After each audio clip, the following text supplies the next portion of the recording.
some help here this afternoon.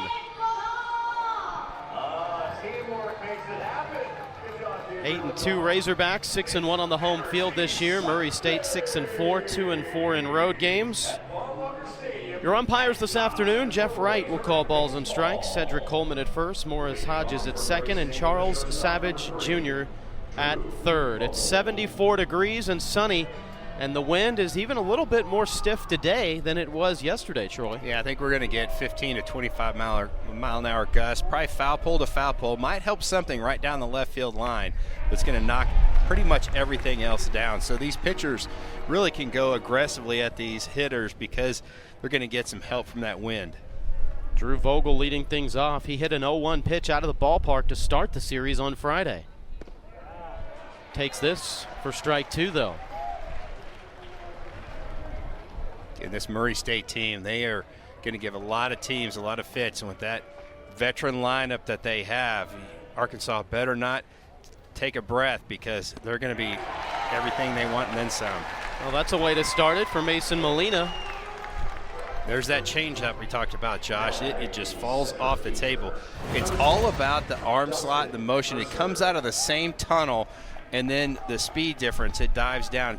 It's not a huge speed difference. You throw the fastball maybe 90, 91, 82 with that change right there. Molina shaking off a couple of pitches from a guy he's very familiar with, Hudson White, behind the dish today for the Razorbacks. Those two battery mates at Texas Tech before coming here to Fayetteville. It's got to make that transition pretty easy when your catcher comes with you. Yeah, you're over 500 miles away from the last place, but the view from the mound is the same as it was before.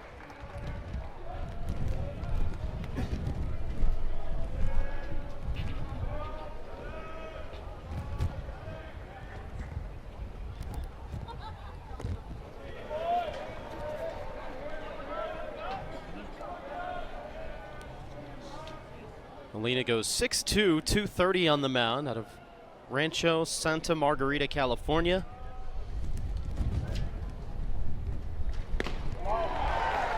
Molina's ability to throw the fastball in different spots. The first strike was on the outside corner. That one was on the inside corner. You might see more of a slider instead of the changeup right here, trying to keep it away from that barrel of Mercer. That is career strikeout number 200 for Mason Molina. He joins a list of only 20 active Division I players that have 200 in their career. Just goes right at him with the fastball. 0-2.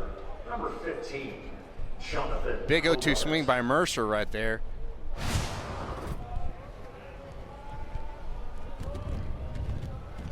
Of the 20 guys that are active in D1 baseball that have 200 strikeouts, 3 of them are here this weekend.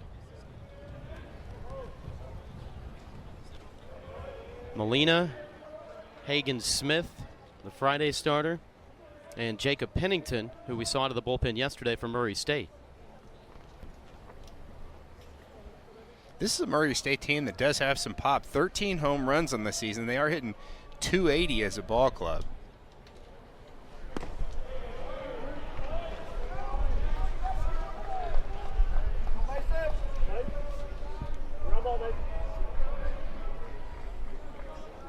Jonathan Hogard ahead 2-0 here. Maybe the time to be aggressive. He is fouled back. Molina spoke how much he appreciates he and Matt Hobbs understand each other, which is kind of the consensus among most of the pitchers you talk to. I was giving Coach Hobbs a little bit of a hard time. I said, this is all about coaching. And he just laughed and he said, no, it's not. He said, these guys do a great job. I love one of his sayings. He says, it's just a battle or a race to 2 strikes. And that's what they try to do, is get to 2 strikes as quickly as they can as the whole entire pitching staff.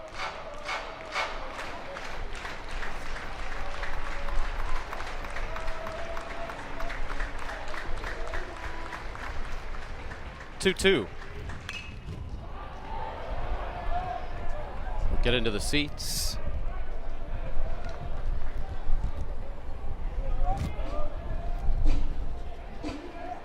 There's Matt Hobbs.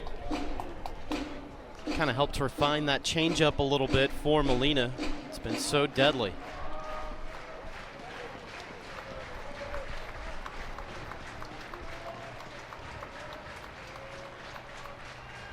Another 2-2. And Hogarth just got enough of it to stay alive.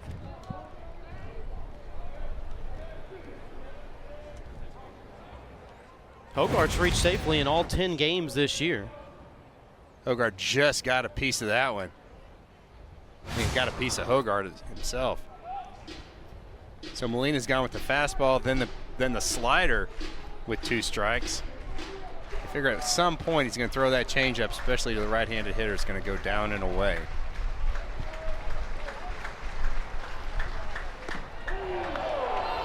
Boy, that didn't miss by much. Ran across the top edge of the zone.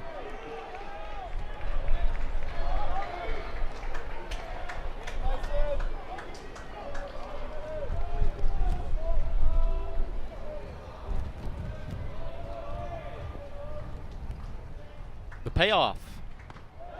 High ball 4. That is a gritty at bat for Jonathan Hogarth. He worked for that one. I think that's what you get out of veterans and these racer hitters. They're not going to give in. They've battled all weekend. It's just they've faced a couple pitchers and Hagen Smith and Brady Taggart that were really on their game. Hey, any way you can get a base runner out there. Brings up Carson Garner. Aggressive as usual, going after the first pitch. Only 13 players in the country have 6 home runs on this young season. He's one of them. Launched his 6th yesterday. Yeah, really nice swing. He's definitely got some power to all fields.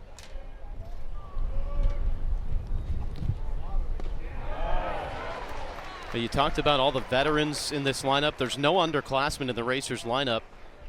And every game of this series, if you add up all the career Division I games played, over 700 all 3 days for Murray State. It's a lot of baseball experience and knowledge as Molina will check the runner back to first. So just what Coach Hobbs wants is his starting pitcher getting to 2 strikes quickly.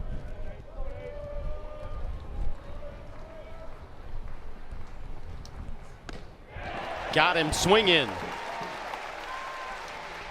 3 strikeouts in the first for Mason Molina.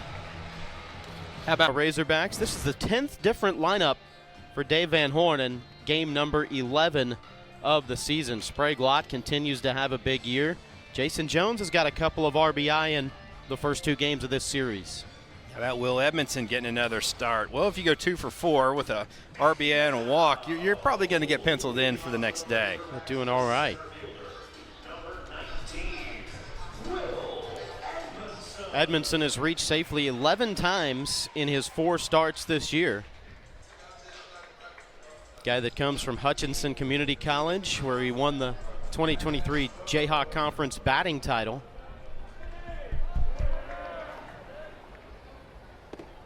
Arkansas has plucked from that Jayhawk League a lot over the course of the years. So much good baseball up in that conference. Yeah, it really is.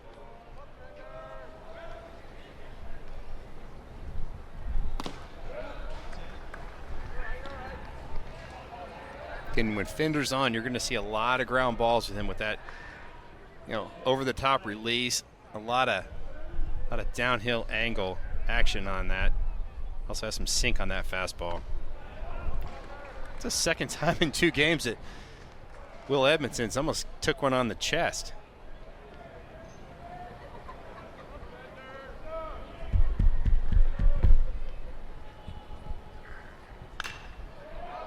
Popped up on the infield.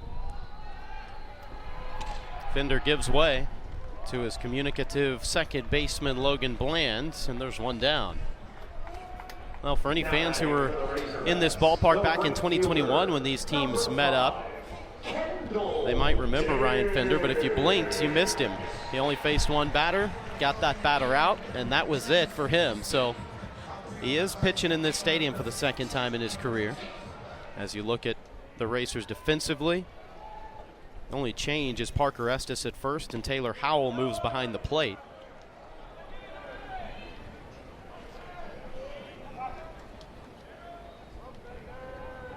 Kendall Diggs, a very patient hitter. Lifts this up. Drifting foul down the left field line. Not able to make the play. That's a whole lot of wind playing with that ball right there. That's just such a tough play. The left fielder's got to come from so far. Probably the guy at the best angle is the shortstop, but I think he was playing more up the middle, so really didn't have a chance as Vogel to get over to that baseball.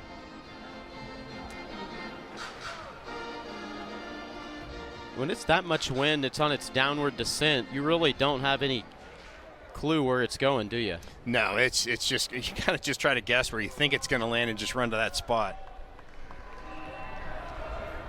See Vogel right there playing right behind second base.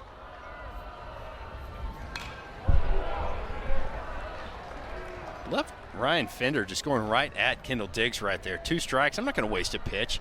Sometimes you get hitters to think that they are almost trained to say, okay, I'm not going to chase one out of the zone. You throw one right down the chute and maybe catch them looking. Hard hit to the right side, but with the shift on a little bit, Bland shading towards that side, makes the play, and there's 2 down. Brings up Vahiva Aloy. Well, 6th-year head coach Dan Skirka said about his veteran right-hander Ryan Fender, he said he looks like a tight end out there on the pitching mound, and it's an uncomfortable at bat for right-handed hitters. Well, those big guys like that are a little thicker too, it almost looks like they're, instead of being 60 feet 6 inches away, maybe like 48 feet.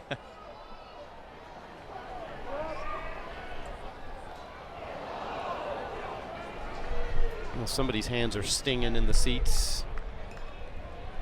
So far, Fender, you know, he's taking advantage of that wind. He's not afraid to throw the ball up in the zone because you're just going to have to actually hit a rocket to get one out of here today.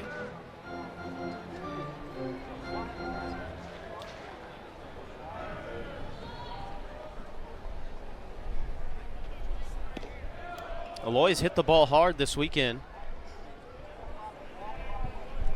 Coach Dave Van Horn in the post-game press conference yesterday said Aloy hit one that on another day would have been out of here easily, but came up well short.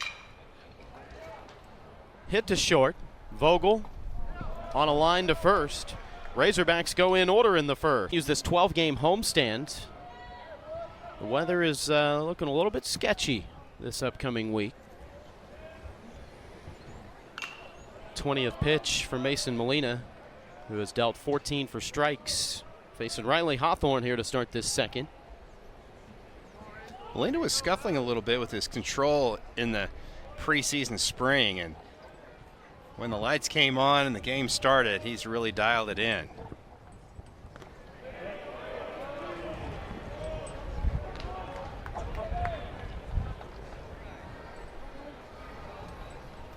Averaging nearly 20 strikeouts per 9 innings through the first 2 starts, which is the best in the nation.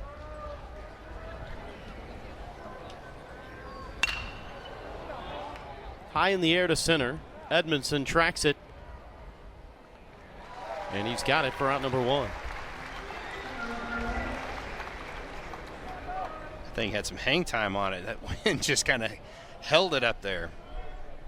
Now batting, the designated hitter. And definitely a day that both pitching staffs can really look to pitch to contact. That's where you're going to see a lot of guys aggressive early in the count with those pitches, not trying to nibble at the corners too much. First appearance of the series here for Dalton Rudd, who's the DH today. Makes his 3rd start of the year, 1 for 7 at the plate, but has walked twice.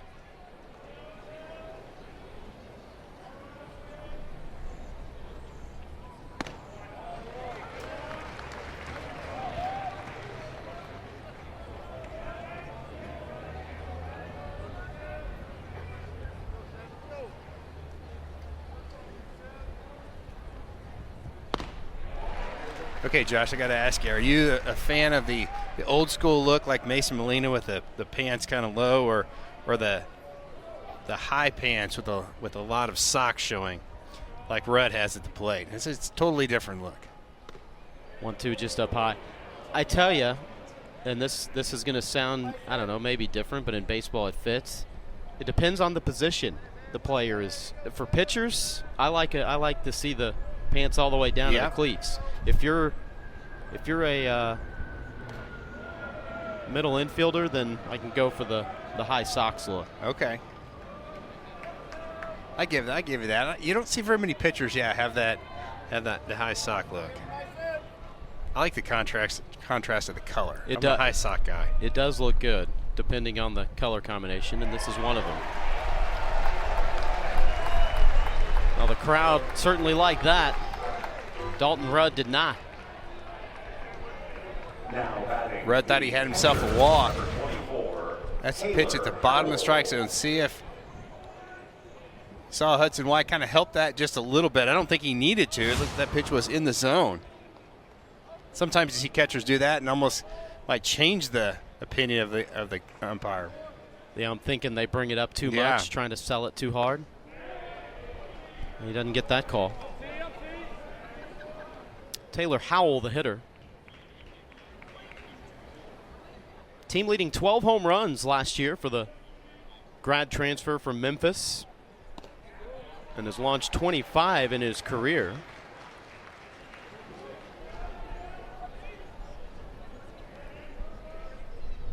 Yeah, big kid with he's just one of those guys who just like muscles the baseball. That ball's hammered. Towering shot to deep left center. Kiss that goodbye. Third solo homer of the weekend for Murray State. That's where all their run support has come from. And Taylor Howell with his second of the year. How about 105 exit velocity, and he hit it 443 feet.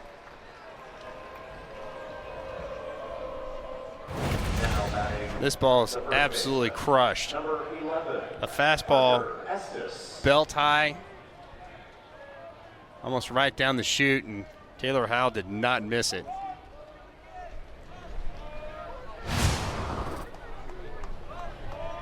It's the first home run that Molina's given up this year.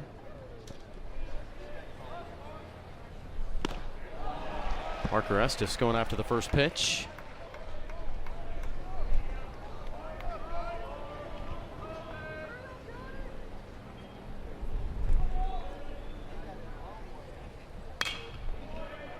Molina gave up 10 homers last year in 83 1/3. On his way to another all Big 12 selection for Texas Tech. Finished with a 3.67 ERA. Well, you got to give him put a little asterisk right beside that, because the wind blows out in Lubbock, and if you've ever been to Lubbock, you know it blows every single day.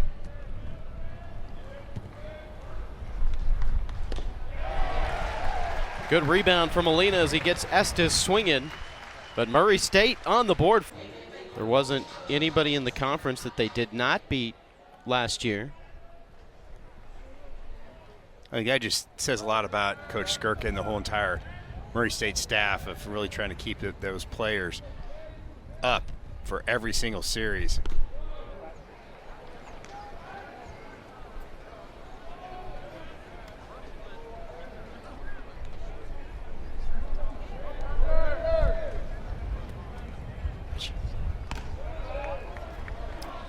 Again, for most left-handed batters, it seems like Murray State, you see him right there playing the shift where the shortstop, Vogel, is on the second base side. Or first base side of second base, excuse me. It's really helped them. They've got a lot of balls that were hit right back up the middle. Vihivaloy, I think, hit a pair. Would have been base hits normally, but that defensive positioning has really helped them. McLaughlin, a 500 OBP when he's the leadoff man in an inning this year. Go ahead and add to that. Second most walks on the team with 9, trailing only Kendall Diggs. The thing about McLaughlin, he's not really a threat to steal. Jared Sprague lost. Coming off some minor knee surgery from a season ago.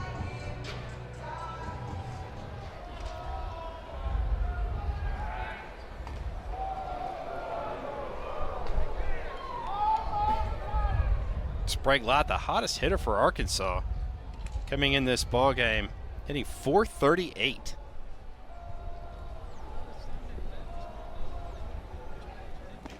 Wow, nice pick right there. That's Howell, the catcher. He saved a base for sure. I think that's where it's advantage having a big, tall catcher. Big wingspan, would have speared that one.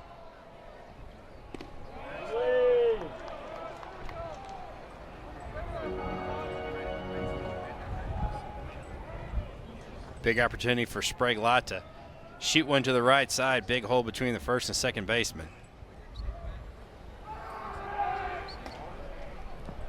McLaughlin back safely.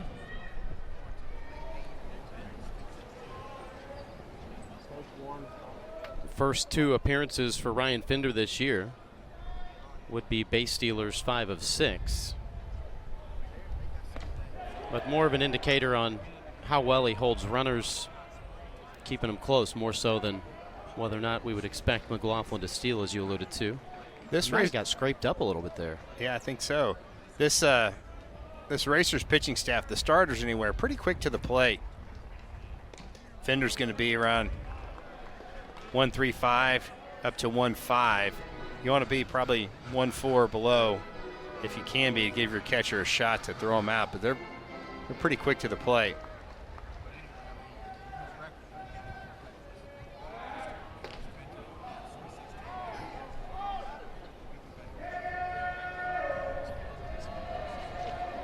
Sprague Lott, who's hitting in the 5-hole for the second straight day, hit 3-hole on Friday.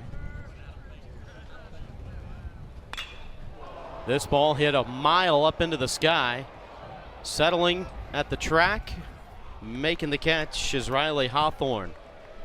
Well, you're talking about millimeters from, you hit that in a little bit different spot on the bat.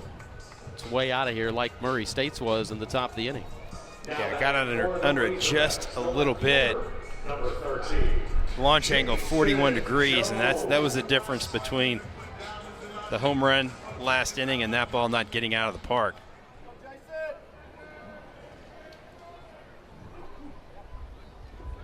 Well, Jason Jones knows about hitting them out of here. He's hit 2 this season. Both came on Tuesday against Grambling. One being a grand slam. And for Jason Jones, not a bad week. 8 RBI in 3 games. That'll work. 10, sorry, I shorted him. 2 in each of the first 2 of this series.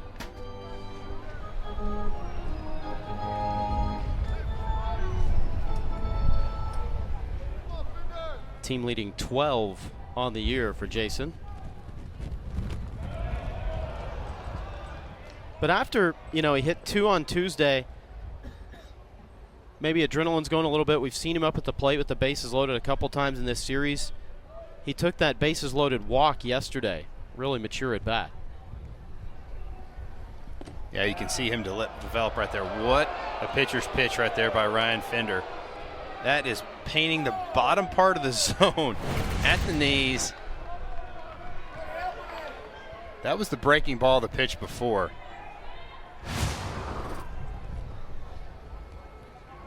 Catcher called timeout there, had something in his eyes.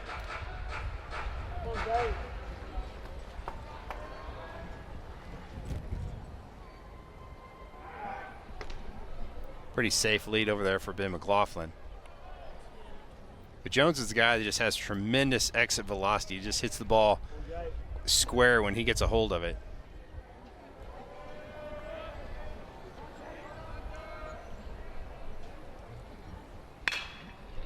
Hard hit. Bland's got it to second for 1. Fancy double play. 4-6-3 to end the inning. A leadoff walk goes for nothing. The pitcher's best friend, Ryan sunscreen, right, in early March. Got to check the expiration date on that stuff, see if it's still good. Let's see if a good defensive play carries over momentum to the offensive side for Logan Bland, who started that double play. You see that happen a lot, don't you? The guy makes a great play on defense, and he's the leadoff guy the next inning. I've heard some players say, absolutely, it helps me, and then I've heard others say, that's the most ridiculous thing I've ever heard. What was it for you? I liked making a good play and then coming up to hit. It just kind of got those positive juices flowing, I think. You feel like you're helping the team. Baseball is so mental.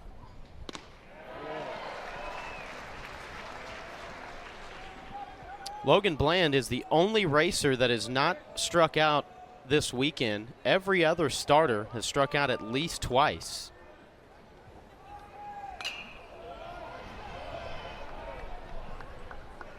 He kind of just marches to the plate with a demeanor about him of, I'm here to battle you.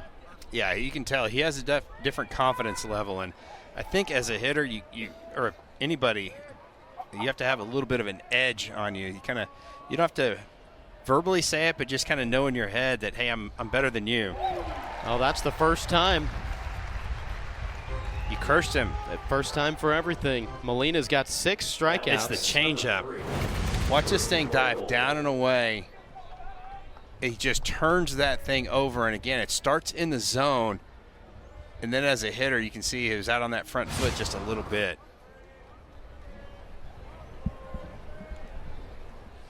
Drew Vogel knows the feeling. Molina struck him out with a changeup to start the ball game.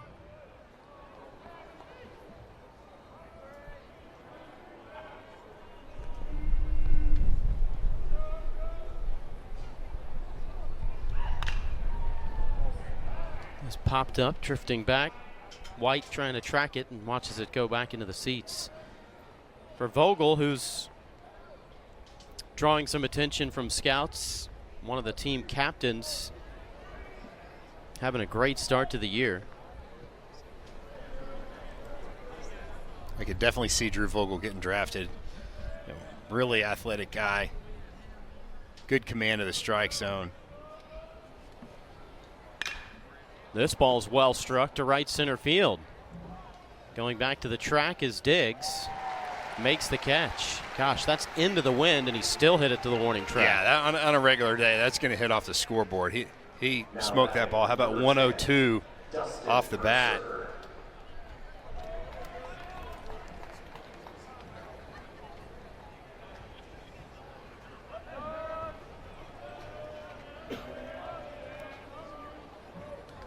Two outs, bases empty for Dustin Mercer. Molina struck him out first time up. Mason's 200th career strikeout.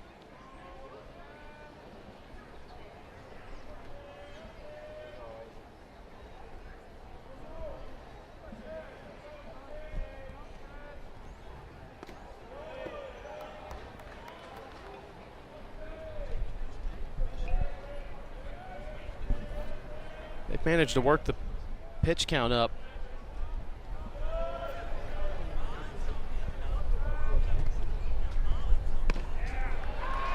Of the 46 now, 31 for strikes for Molina. Mercer didn't like that when he painted the outside corner.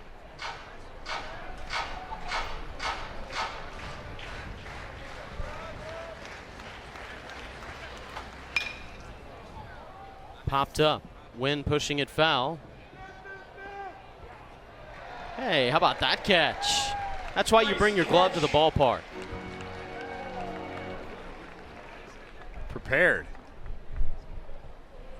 Well, the Razorbacks as a team have fielded at 980 or better in each of the last 3 seasons. So if you're a fan and you bring your glove, you better make the play. You've got to. You've got to. And I think that's a new thing that they've got going on. They're going to give fans an error if they drop a ball in the stands. That's rough.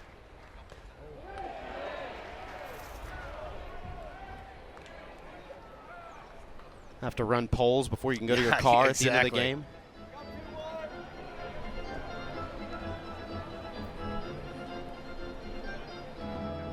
Mercer trying to spark something here with 2 outs. Choking up a little bit with a 2-strike approach. Really holds those hands close to the chest.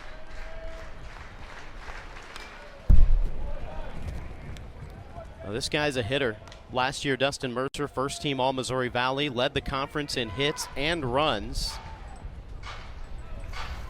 Really spreads out. I like that. So you really just take away the stride with 2 strikes. On the outside edge.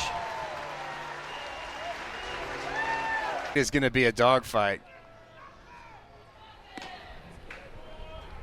After Mississippi State won that national title, you know, they've kind of fallen on some tougher times, and it just makes you sit back and look and go, well, I mean, somebody's got to lose in these games. You can't both win, but how about this? Big swing put on it by Nolan Souza.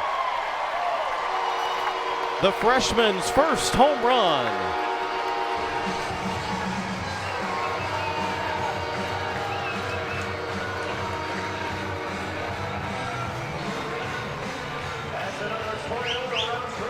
What a big swing right there by Nolan Souza. How about 108 to the opposite field? And people don't realize that Souza's a big kid. He's like 6'3", 200 pounds. So he is built not like your typical freshman. He got all that one halfway up the seats. That was a phone call I think DVH really enjoyed getting from Rick Nomura. Rick Nomura is an assistant coach. His brother's the head coach of Nolan Souza's high school. And it's like, hey, coach, this is Rick Nomura. I've got a good one. You need to take a look at this kid. Pretty good scouting report. It's played out well so far. Jack Wagner getting an opportunity in the lineup today, and he's made good use of his opportunities so far. 3 for 9 at the plate, reached in 5 of 11. Couple of doubles and 2 runs driven in for Wagner. Started his career at Kansas, played 3 years there, and then had a dynamite year for Tarleton State a season ago.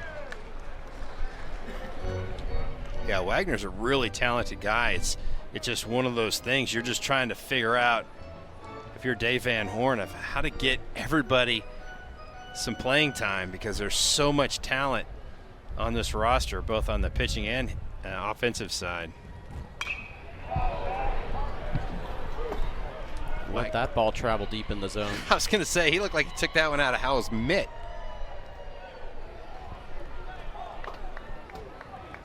"15 homers a year ago for Tarleton State for the Wichita native Jack Wagner.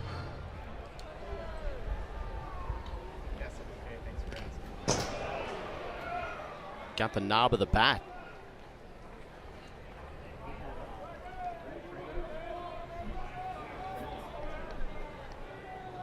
That had a different sound to it, didn't it? It almost sounded like it caught him on that elbow guard, but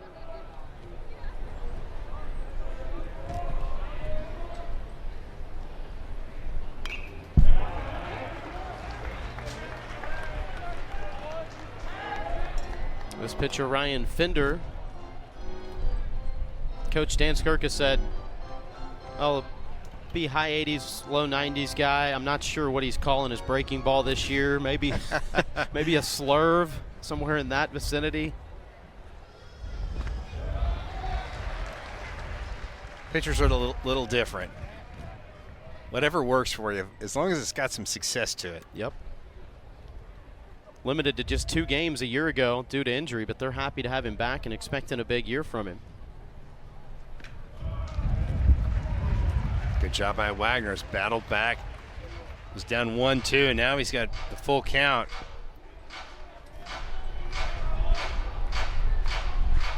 Finner does not want to put another runner on base. Make him earn it.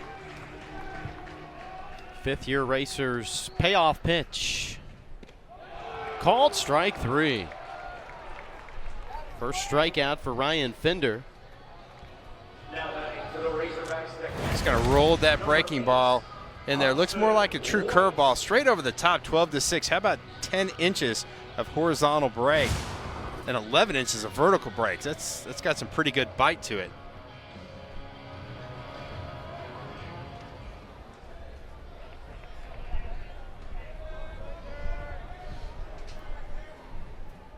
Bottom of the lineup, Hudson White.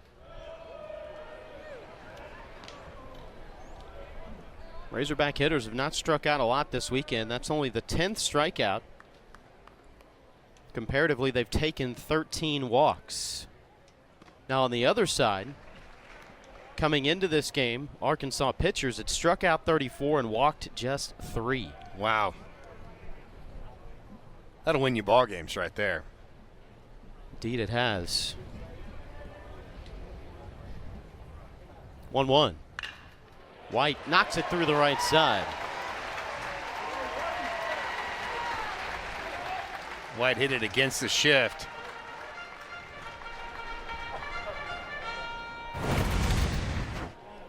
Really good job by Hudson White. That's a fastball up in the zone. Boy, just pulled those hands inside the baseball to keep that barrel on plane. Seen a lot of Razorbacks so far today have a lot of pop-ups.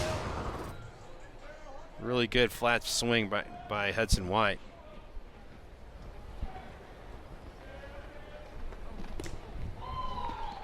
One ball game, a pair of solo home runs. Taylor Howell in the second for Murray State, and Nolan Souza hitting his first college home run to lead off this third. And we'll see a visit from pitching coach Stephen Atkins. He came in during the middle of the fall prior to line, and runners on base, and it hits the base runner. There's just a couple plays that have not gone the Racers' way. First pitch after the visit, Edmondson into center field. Gunning for third. Good aggressive base running there by Hudson White. And those runners on the corners here with 1 out in the third.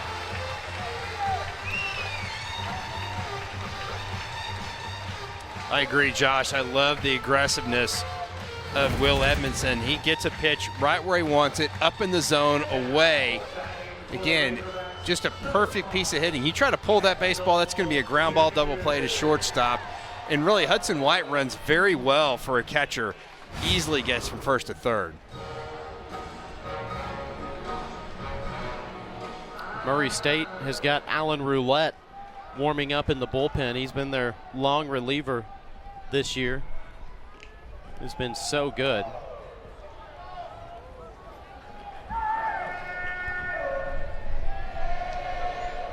Mr. Patient at the plate, Kendall Diggs.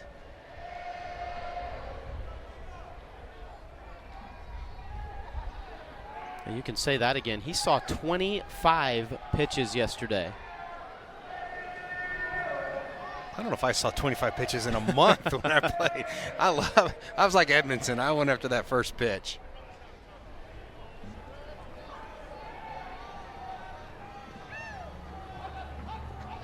Really long hold right there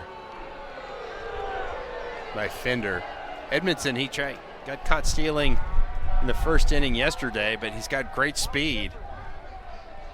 I think that's what the Racers were thinking. We're trying to keep that double play in order and try to get out of this inning with a ground ball.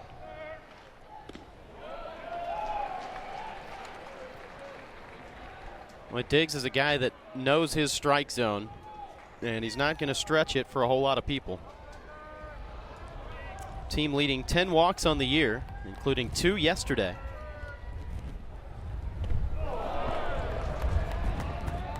Went after that big changeup right there.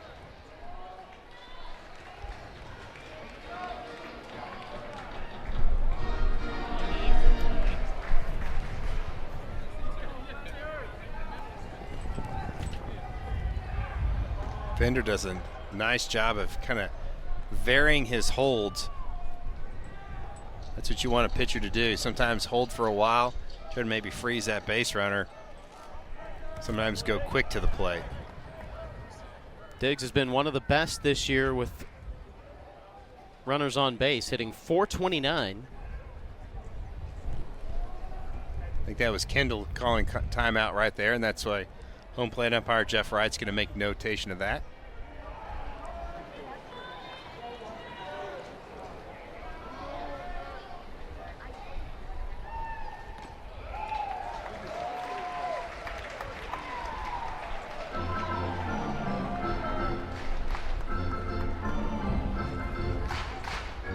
Preseason All-SEC first team selection, Kendall Diggs, by the conference coaches. Not a bad count to run on right here, 2-1. You think the batter's going to get something good to hit.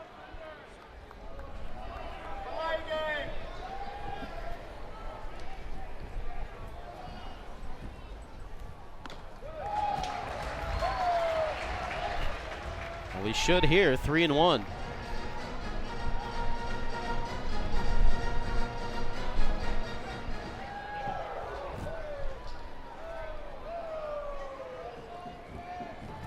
Big lead by Edmondson.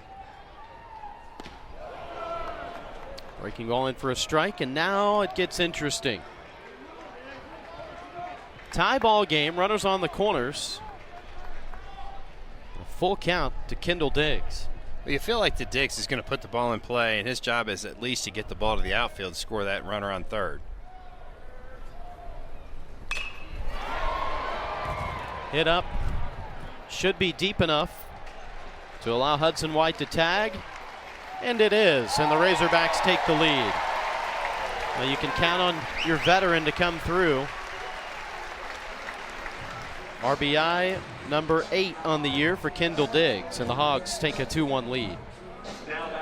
Kind of rewind that just a little bit. You think about the good read off the bat by Hudson White to go from first to third, allowed him to get to third base right there, and that's exactly what you want Diggs to do. And Hudson White made sure that ball was caught, easily got to home plate, but again, heads up base running by White to get over into scoring position. First pitch, Vahiva Aloy going after it and lining it down into the left field corner seats.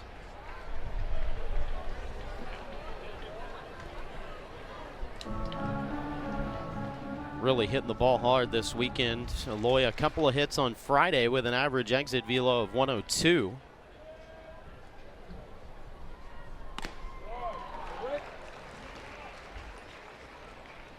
Aloy's hit in 5 different spots in the lineup this year. Spots 3 through 7 in the 3-hole for the second straight day.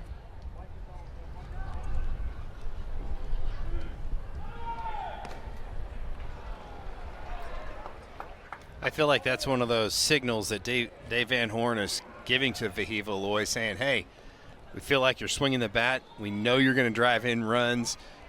A lot of confidence in you, and it does something as a hitter, knowing that you're kind of in one of those RBI slots. Preseason All-American from Wailuku, Hawaii. On the Golden Spikes Award preseason watch list. After a consensus freshman All-American season at Sacramento State in 2023 that saw him bat .376.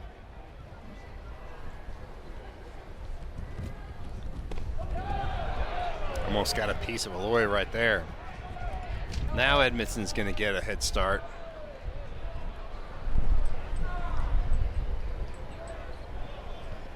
Estes, the first baseman, is going to play behind Edmondson quite a ways. Edmondson's going to get about a 20-foot lead right here. Turns on this. Hooks foul quickly. Ryan Fender only threw 25 pitches through the first 2 innings. But he's already over 25 here in the third alone. 31 strikes, 22 balls of those 53 pitches.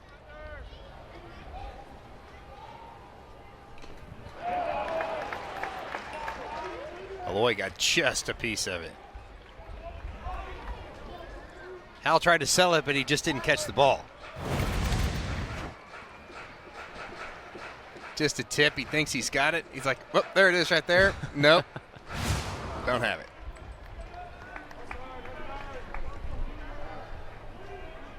See if third time's a charm. This payoff pitch. Apparently got a piece of that too.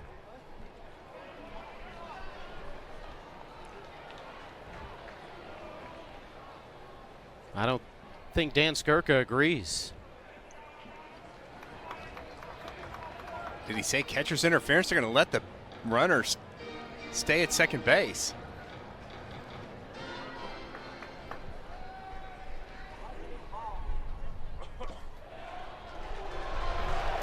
Boy, that didn't miss by much, just a little bit inside.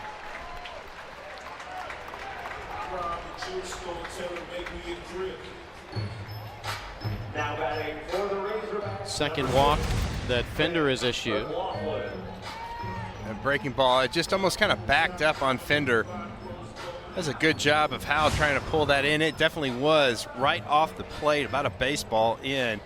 And Dan Skirka is going to go to his bullpen, go to his left-handed pitcher right here.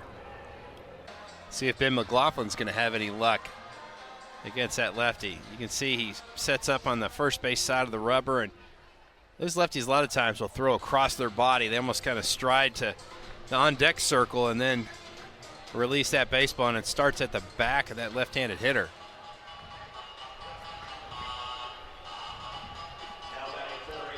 Ben McLaughlin, the batter for Arkansas, who walked his first time up. So Ryan Fender goes 2 2/3, 3 hits, a strikeout, and 2 walks. Run total still up in the air, responsible for the 2 on base right now. I think if you're going to have any success against Roulette, you're going to have to, if you're left-handed, kind of think up the middle the other way, almost to shoot that ball where the shortstop normally plays.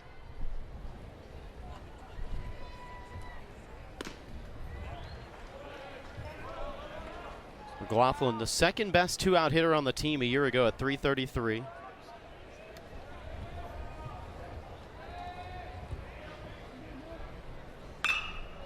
Hard hit grounder to short. Vogel's got it.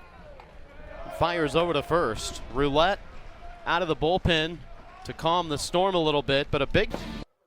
So that first guy, Hagen Smith, they say, how is he doing? And I kind of don't really say anything. I just kind of laugh because there's nothing like it. I mean, I was sitting down there the other day trying to figure out what I was doing wrong in my delivery, and I pulled up a video of him, and I was like, well, I'm going to try to emulate that a little bit more. So it's like, I mean, he's a unicorn. He's going to come in here and act like he is the most humble person in the world, and it's super cool to be around him every day. And I think the competitiveness that me, him, and Brady all have together, kind of like who can do the best at each outing and stuff like that, has really helped our whole pitching staff.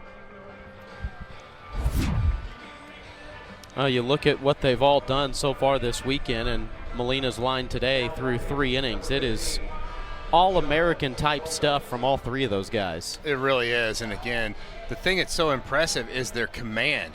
Each having 1 walk up to this point, and you feel like that Molina's probably going to get up into that double-digit strikeouts as well.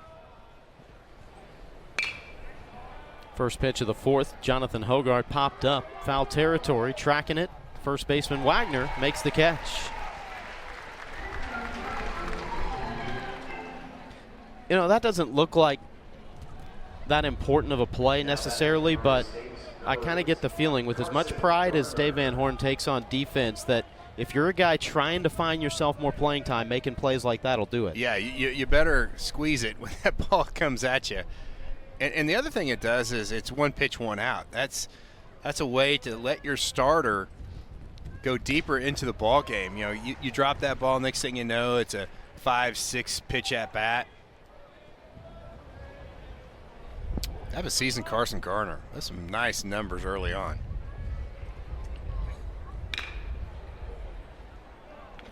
Angles foul after 1 hop. Garner leading the Missouri Valley in OPS and slugging.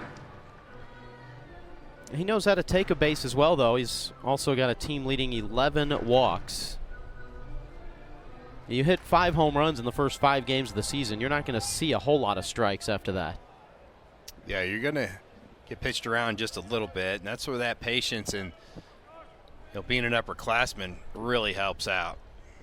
He finally got a hold of one yesterday.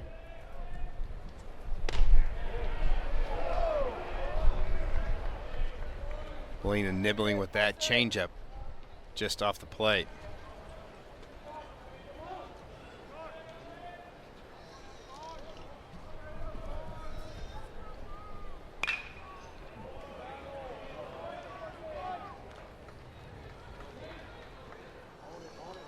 Five combined homers hit this weekend. 1 on each day for Murray State. Razorbacks have homered each of the last 2 days.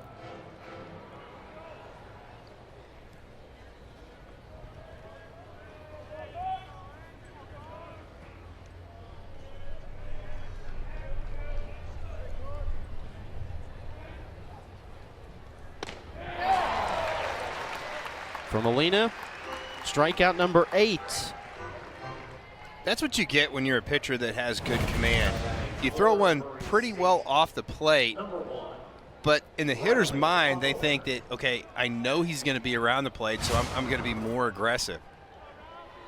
Did it make sense with that comment, Josh? It did. Okay, It did. all right. Just didn't know if I spoke for a while and just kind of talked in a circle. Now you know how I feel about 30 times a game.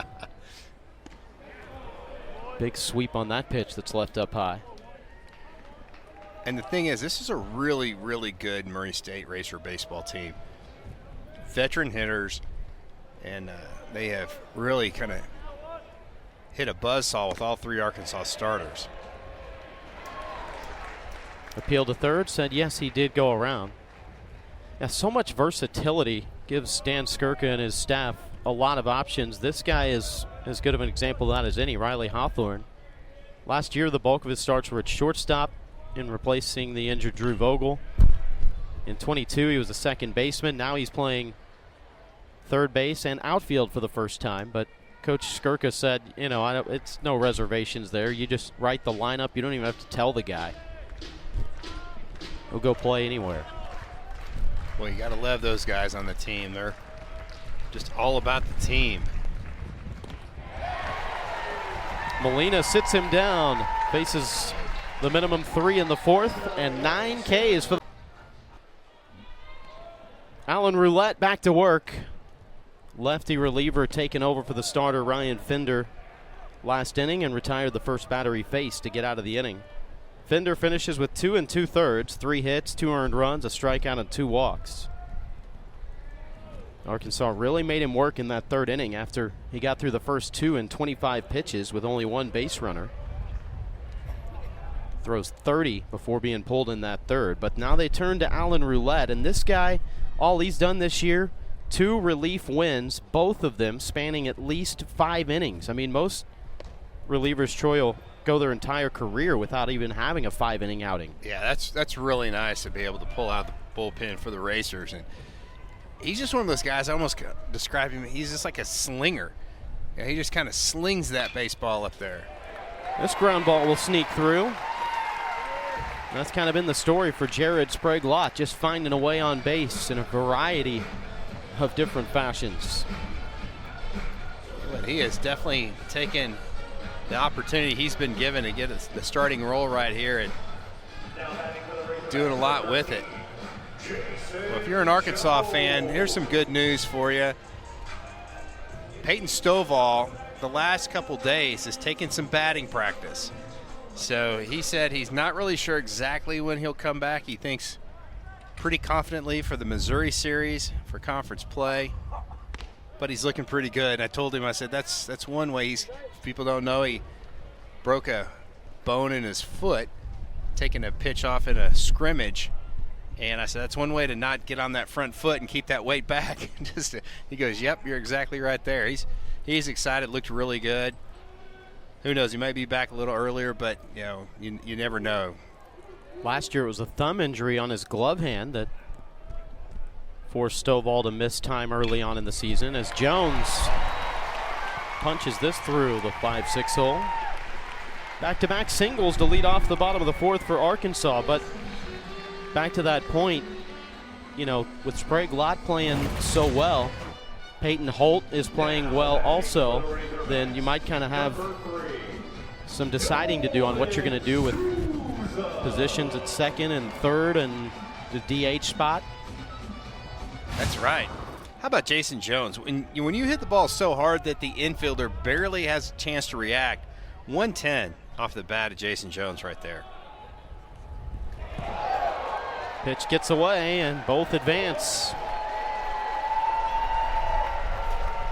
That one went behind Souza.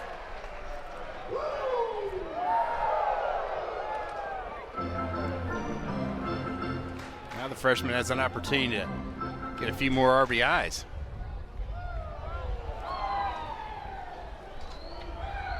He's driven in runs in his last 2 plate appearances. Yanks this foul.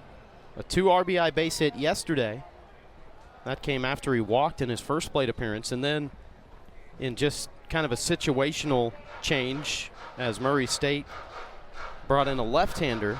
Then the Razorbacks pinch hit with Hudson Polk, a right-hander who had a sac fly, but Souza having such a good day, you kind of got the feeling he would probably be in the lineup again today. See if that bat was still hot, and it clearly was with that leadoff homer in the third. Just foul, inches from tagging first base. Well, the Racers are playing the corners in, trying to cut this run down at the plate, but they're going to concede the run up the middle. Shortstop and second baseman playing back, but Souza has hit a couple really hard ground balls right down the first base line.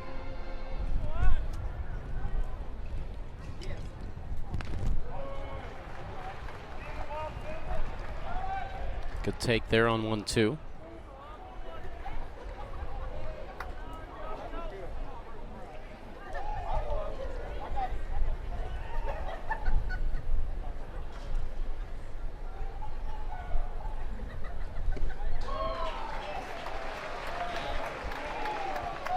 Full count now.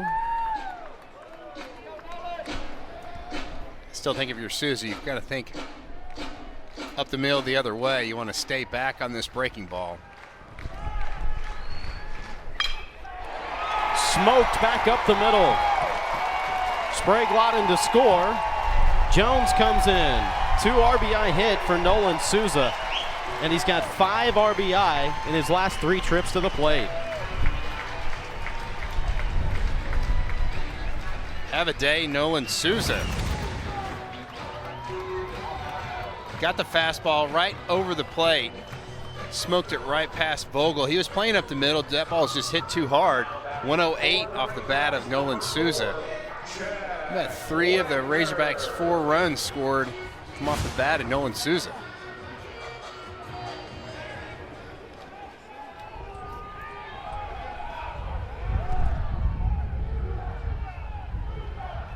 Checks him back to first base. Jack Wagner at the plate. Worked a full count first time up before being struck out by the starter Ryan Fender. How big was that wild pitch right there? Because Souza was going to be bunting. That allowed both those runners to move into scoring position. That's a base hit that scores 2. And it's the little things that come back to haunt you.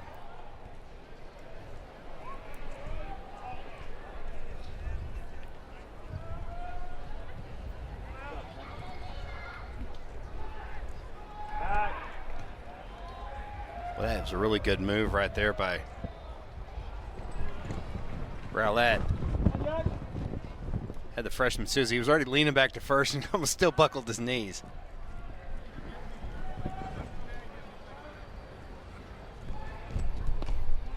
Roulette went 5 1/3 in relief on opening weekend against Purdue Fort Wayne.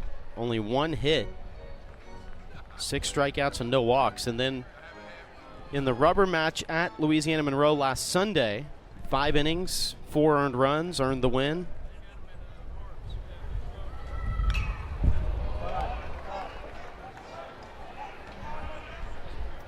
He's pretty crafty out there. Dan Skirka said sometimes he'll quick pitch you.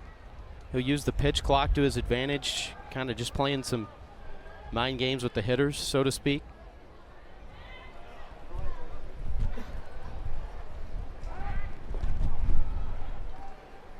Mixes different looks, different leg kicks.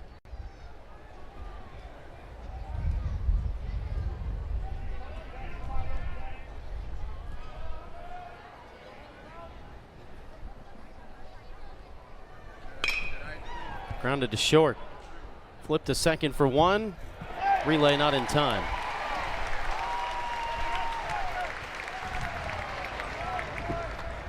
It's one of those where you're happy for the slow exit velo. 62 miles an hour off the bat. Yeah, if you hit that ball on the screws, it's definitely going to be a double play. And that's all that Vogel and Bland could do is just make sure you get that first out, because when it's hit that softly, you know in your head, just that mental time clock, it's like, okay, there's just not enough time to roll 2.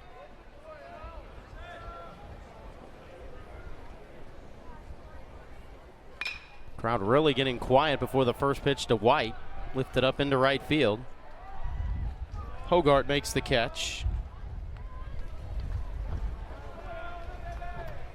Two away here in the fourth. 2 runs each of the last 2 innings for the Razorbacks to take a 4-1 lead after Murray State had a solo homer in the second to jump out in front. Maybe this is the time of the afternoon when they're normally have a nap and they're just kind of getting a little sleepy. The sun will do that to you, especially going down the third base line. Yeah, not to mention if you've already got some nachos or a hot dog in you. You know that there's been some good food eaten.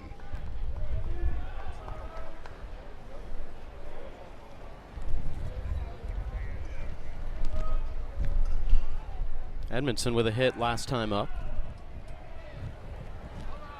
Yeah, jumped on that first pitch. A strikeout counter there, taped to the wall. You know that group's staying awake at least.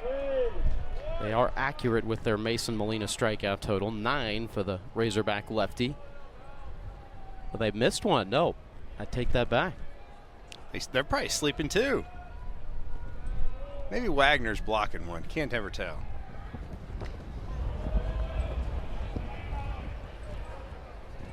Yeah, if you're getting those printed up, you go into the print shop. Say you're going to a baseball game. For any normal team, you know, you need maybe 10 of them, and that's a stretch. That's but right. Lately for Arkansas, you need at least 20.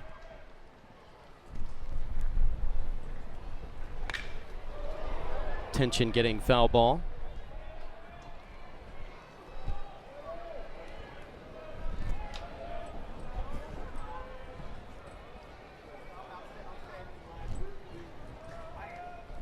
Out of Luther, Oklahoma.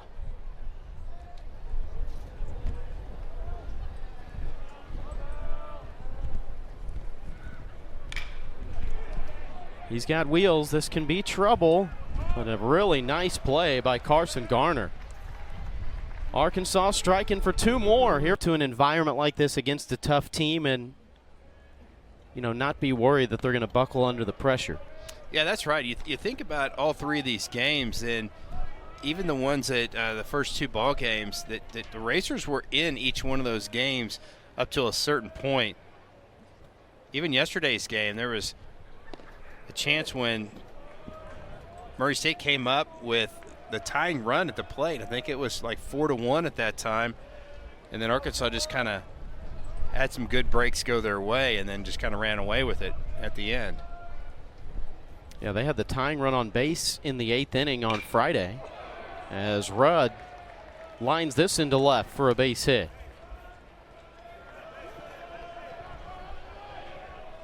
First time the leadoff has been aboard today, only the 3rd base runner.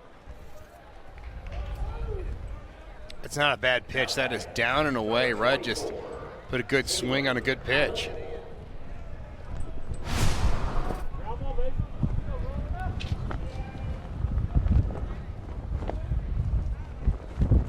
This is a Murray State team that doesn't run a lot, but when you have a left-handed pitcher on the mound and you're also down 4-1, you really don't want to run yourself out of an inning. So you're going to probably see Rudd kind of stay put. Especially with Taylor Howell up. Last time, a 443-foot home run. It was a tape measure shot. You hit with 440 feet, then you're bunting. If I'm Dan Skirka, I'm like, after this game's over. That would have ranked top 5 amongst longest home runs that Razorback hitters hit last year. Arkansas hit 84 of them a season ago. The farthest being a 470-foot bomb by Jared Wagner. I don't know if I could hit a golf ball that far. That's insane.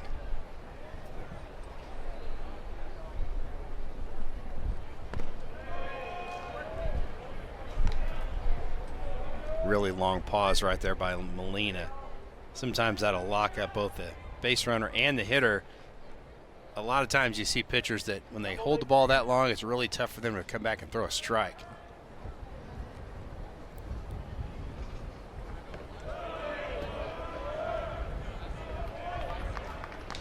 That was a changeup that Molina didn't throw where he wanted it.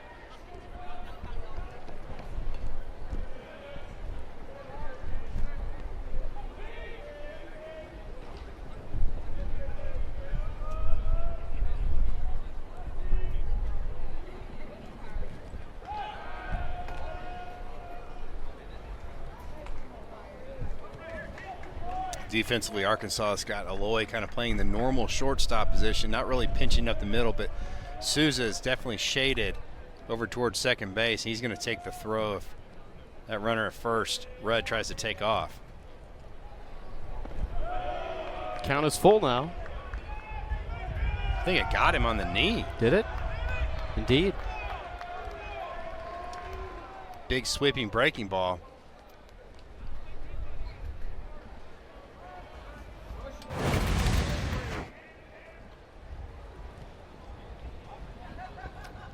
And it usually is all by the sound.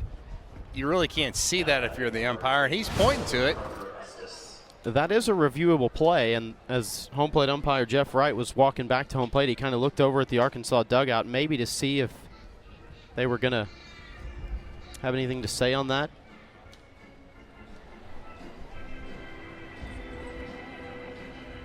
That's only the second batter that Molina has hit this year. This is a really good mound visit right here by Matt Hobbs, the pitching coach for Arkansas. He's going to go in there.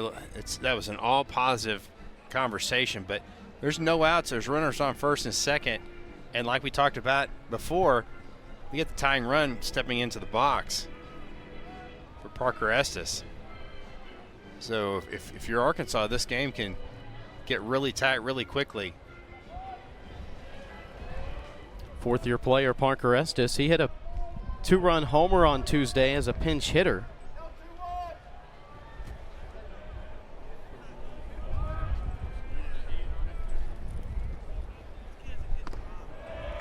First pitch down.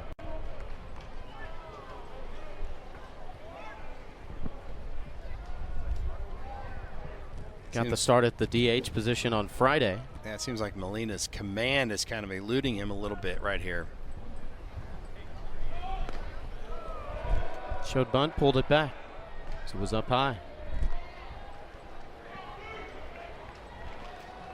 Borderline pitch right there that went the Racers' way.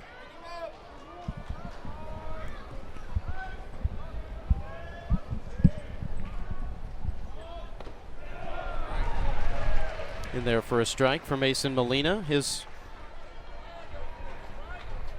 first 2 outings of the year, 72 and 81 pitches respectively. Going 3 2/3 against James Madison and then 5 against Michigan down in Arlington last weekend. Skied up down the left field line. Jones running over. He's got it. Very, very important first out in keeping those runners at bay. Yeah, if you're Parker Estes right there, you want to try to have a productive out, which you want to try to move those base runners up. And that was just like a pop-up on the infield. Runner staying put. Now Molina's got an opportunity to throw a double play ground ball and get out of this. It's going to be tough, but because Logan Blaine can really scoot.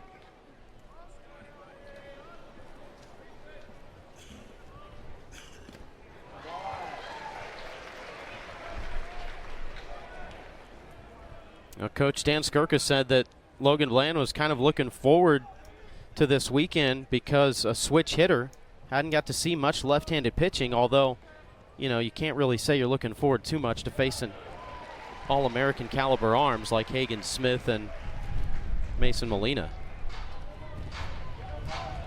Again, good job by Molina getting to 2 strikes in a hurry. Now he's got a lot of different things he can do in this situation.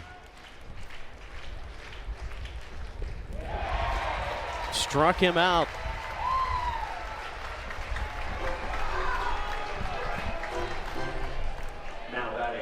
That's 10 now for Molina.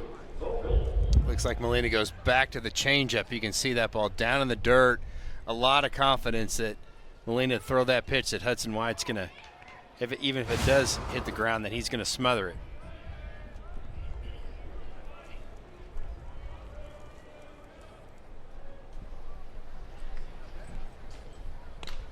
Vogel, little dribbler off the cap, and Molina himself able to run it down and make the play.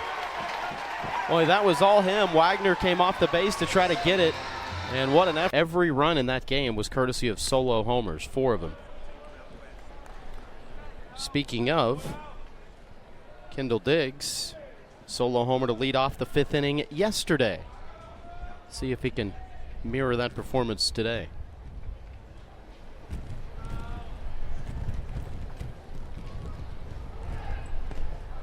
That was a long hold right there by Roulette.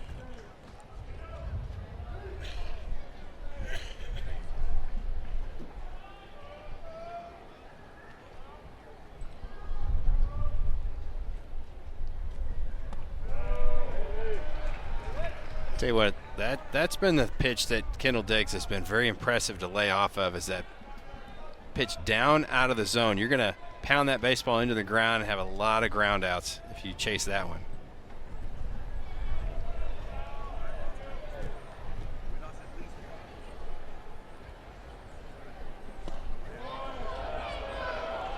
In for strike 2. It's a great pitch right there by Rowlett at the bottom part of the zone.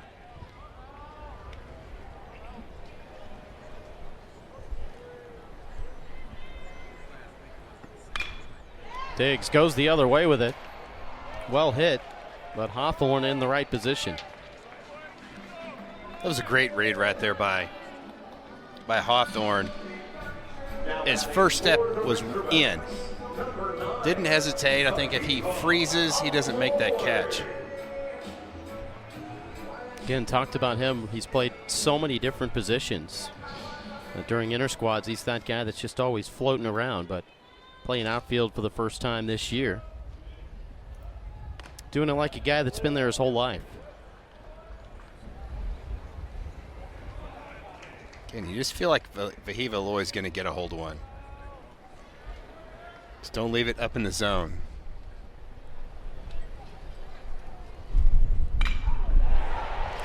There you go. Laced into left. Hit it hard, just didn't get the launch angle. And Loy's going to say, hey, Jason Jones, you're not going to outdo me. I'm going to 110 off the bat on that line drive. He can definitely generate a lot of power. Talk about some leverage and staying behind the baseball with that swing right there. He's not a man of many words. You know, you get about 5 words out of Vahiva Loy at a time. That's a lot. But he just lets his playing to speak for him. Yeah, when you play the way he does, not much to say. No need to. Going again. If you're Alan Roulette, you just want to try to keep your team close. You want to try to throw this ground ball double play. Still only a 4-1 Razorback lead.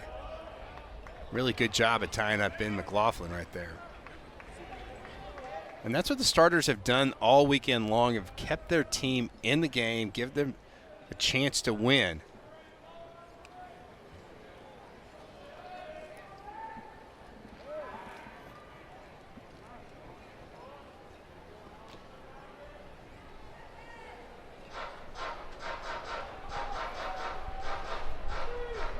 Roulette, who's been a reliable arm last couple of years.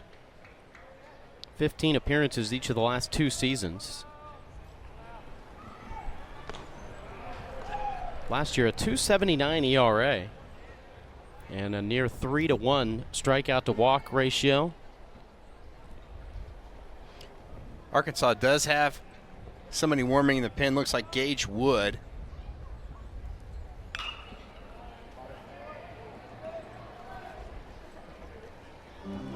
Somebody's going to have to go fetch that ball.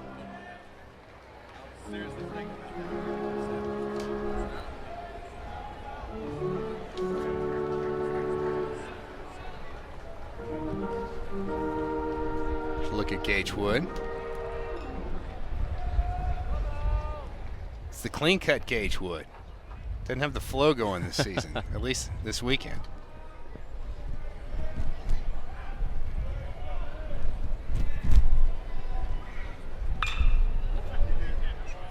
Lifted up, this easily out of play. Brady Tigert was asked after yesterday's game if he had any issue with coming out of the game when he did, if he would have preferred to stay in, and he said, well, not considering how good our bullpen is, I had no problems coming out because I know that our bullpen has us covered. They've been great this year as well.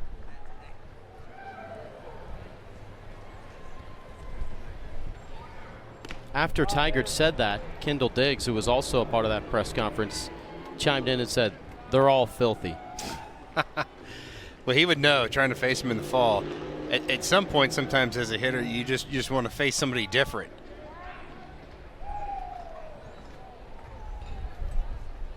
Hogs still with just one out. It was a fly ball by Diggs out to left field.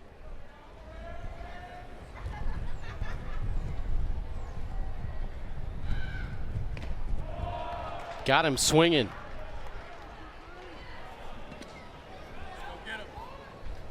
First strikeout for Alan Roulette in this relief outing. It's so tough against lefties. Just that arm angle, big slider. McLaughlin just swings right through that one. Sprague Lott, getting one of the hottest hitters in this Arkansas lineup.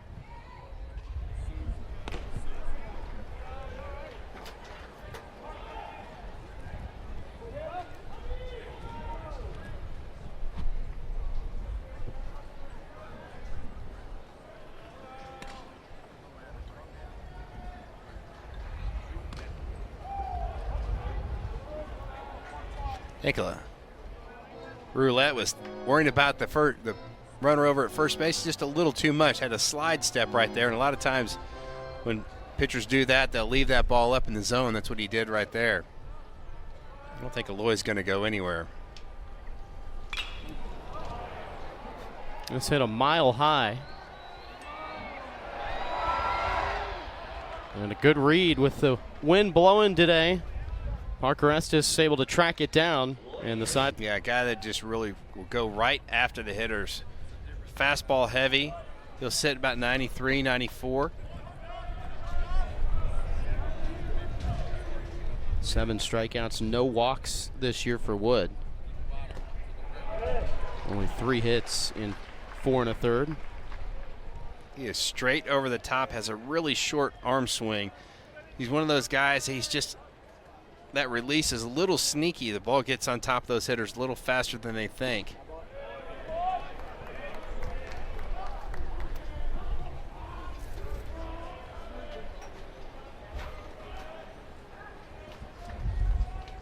.77 pitches, 53 for strikes from Molina.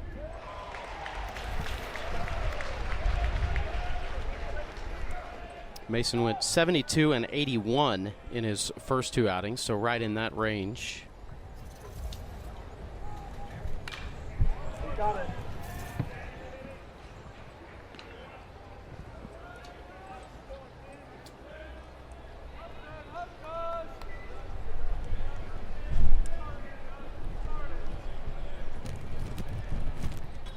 Two to Dustin Mercer. Called strike 3.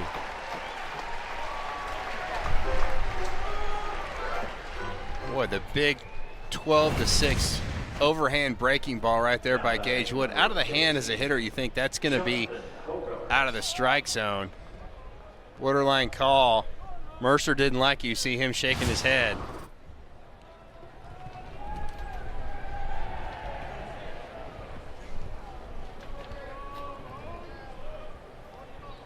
Jonathan Hogard awaits. Takes strike 1. Hogard walked in the first inning, popped out in the 4th.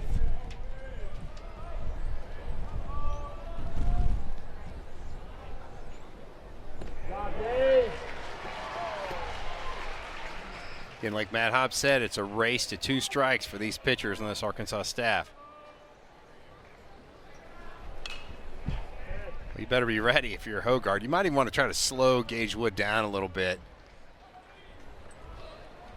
The Hog bullpen yesterday faced 9 hitters, 4 strikeouts, no hits, and no walks allowed. On Friday, 3 innings from the relievers and 1 hit, 1 walk, 8 strikeouts. And this line just over the outstretched glove of Sprague Lott. Jonathan Hogart, who played in this stadium as a member of the Louisiana Tech squad, had a hit in each of those games, and he's got a hit now in each of the last 2 here this weekend. Yeah, really nice swing right there. That's a hanging breaking ball up and in. Sprague Lott almost spears this thing. The throw in from Jason Jones a little erratic, and good thing that Jack Wagner, the first baseman, is playing heads up. That ball would have rolled in almost in the dugout right there.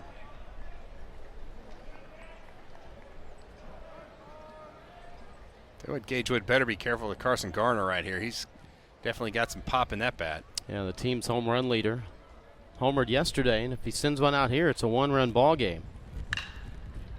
Hard hit chopper back through. Hogart, a little bit late decision to try to take third, but he's in easily. Boy, just a seeing eye single right up through the middle. 106 off the bat of Carson Garner. And the Razors have got things brewing right here in the top of the 6th. You can see that Souza's right close there, but it's just hit to his right and just not a chance really for him to get to that baseball. That ball is hit sharply up the middle.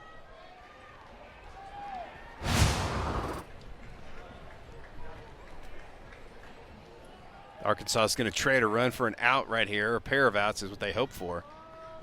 Sprague Lott is playing in at the corner at third.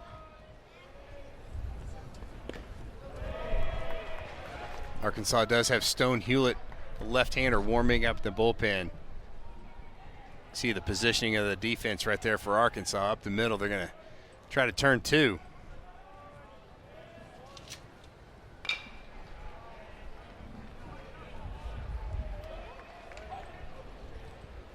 Razorbacks have turned 1 double play this weekend. That was yesterday.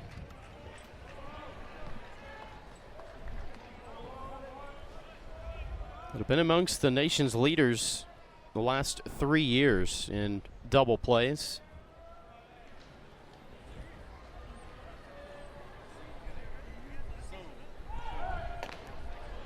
Averaging 55 twin killings over the last 3 seasons. Now shut down some rallies in a hurry, won't it?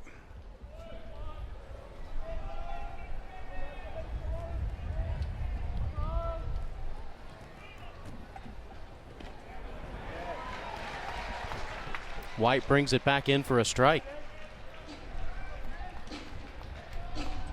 That's a pitch that's really borderline. That really changes the complexion. If you're a hitter in Riley Hawthorne, you're either right there, you think you should be sitting 2-1 and you're 1-2.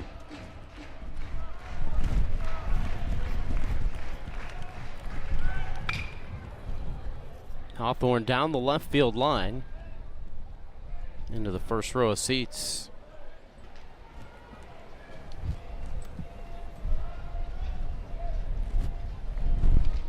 Hawthorne having his best year at the plate, hitting .290 now. The walks are up, the strikeouts are down. Head coach Dan Skirka said it's just experience. But you can say that for a lot of these players. Chops this, going to second, trying to get one. It pulled Aloy off the bag. A run scores, and no outs recorded in the process.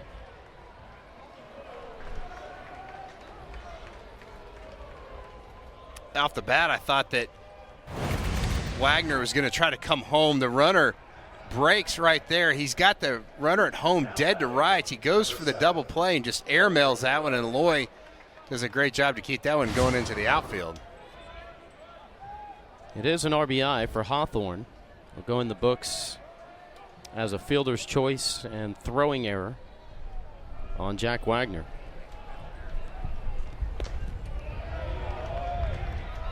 Here's Dalton Rudd, who had a base hit last time up.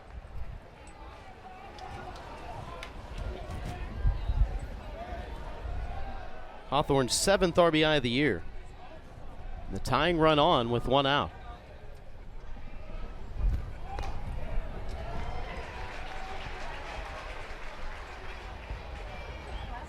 We've got a rogue snack bag that came on the field.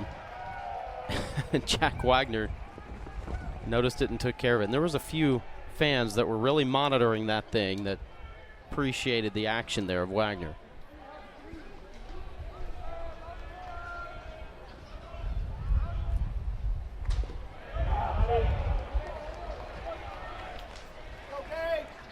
Arkansas also has a right-hander going as well, too. Looks like Will McIntyre along with Stonehill, the lefty.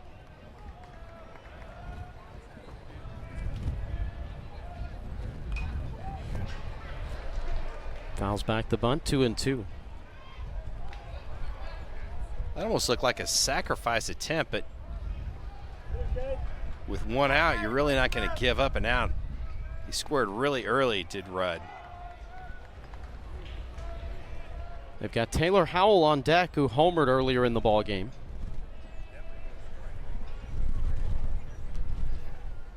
Two-two, smoked through into left field. Stop sign given there.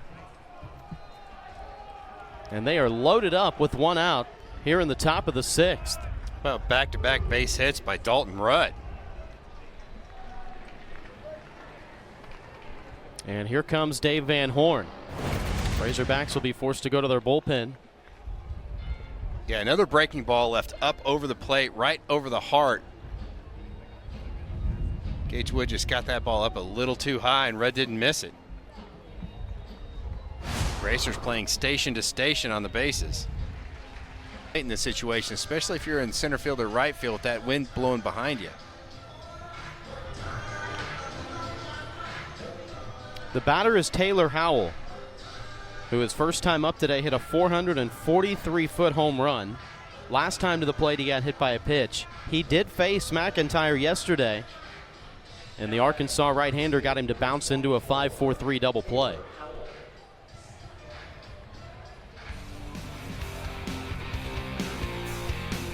Flashback to the 2nd inning. That was an absolute no-doubter.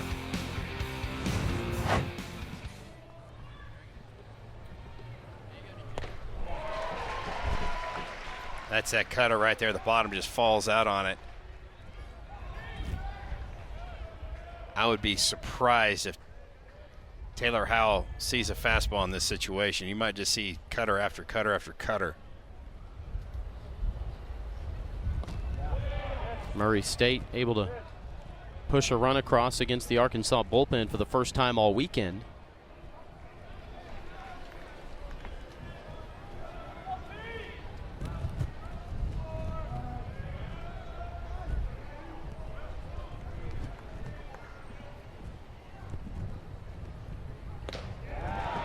Did he go? They'll ask for the appeal to first. No, he did not.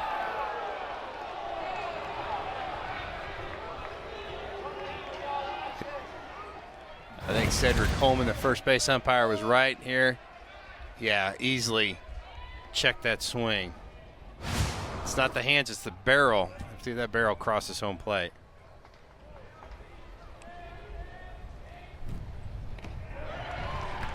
In for strike 2. That's a great job by Will McIntyre. It's going away from Howell, and then he comes back in and paints the inside corner. He had the big right-handed hitter leaning out over the plate.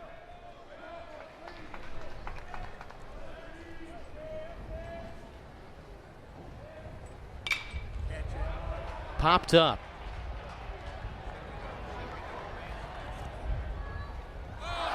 Hits off of the mound. And now they've got a rundown. White to a Lloyd, a McIntyre, and they get the tag. How about that sequence? And then McIntyre thinks that there is 2 outs. He throws the ball back on the field. That is an infield fly rule. That is the 3rd out. That's what McIntyre was thinking. So the runner is out with the runners on first and second, infield fly rule. Well, Arkansas Sprague Lott was still saying, hey, let's make sure here, Yes, and then the home right. plate umpire confirms.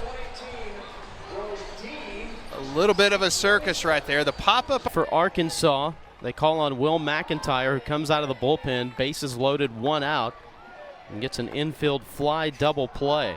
I don't think that's the way they drew it up, but Arkansas is a beneficiary of a really crazy play. First pitch here at the bottom of the 6th. Jason Jones grounded to short. Vogel takes care of it and 1 away. Alan Roulette back on the mound for Murray State. Came on for starter Ryan Fender in the 3rd. And Roulette, who's used to long relief outings, 2 of them at least 5 innings this year, both in which he has earned the win. And pitch count up to 42. That's no problem for him. He's still fresh as a daisy out there, and first time he's been used in this series.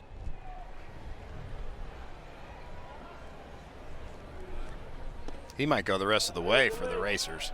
Very well could, but they do have some good closer type of guys with options. Nathan Holler being one of them, a senior who had a save in the series opener last weekend. We also got Ethan Lyke, who went 6 innings and a win on Tuesday against North Alabama, but he is available today.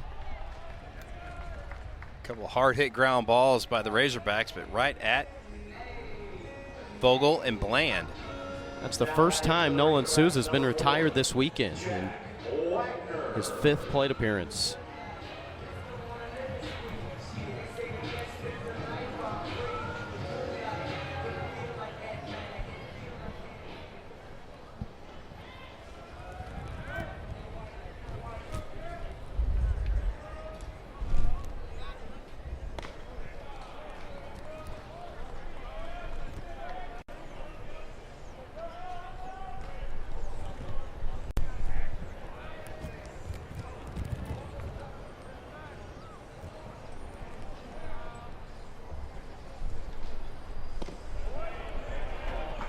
Trying to work the lower outside corner to Jack Wagner. Wagner's reached safely twice in each of his 2 previous starts, including a hit, a walk, and RBI double on Tuesday against Grambling.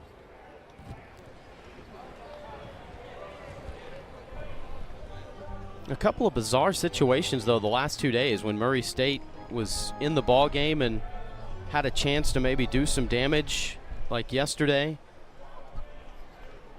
We're talking with Coach Skirka before the game, and he mentioned that play where they had 2 on and there was a pickoff throw and it hit their base runner sliding back in. If that gets passed, then you got 2 in scoring position. Yeah, that was a ball that McLaughlin's over at first base, and he doesn't even touch the baseball. It just hits the runner. If not, that goes down the right field line. And even this play right here, you think about, it's 4-2. Pop up on the infield fly rule, and then the runner runs. So some craziness there. Wagner lining one into left center. Hogs will not go quietly here in the 6th.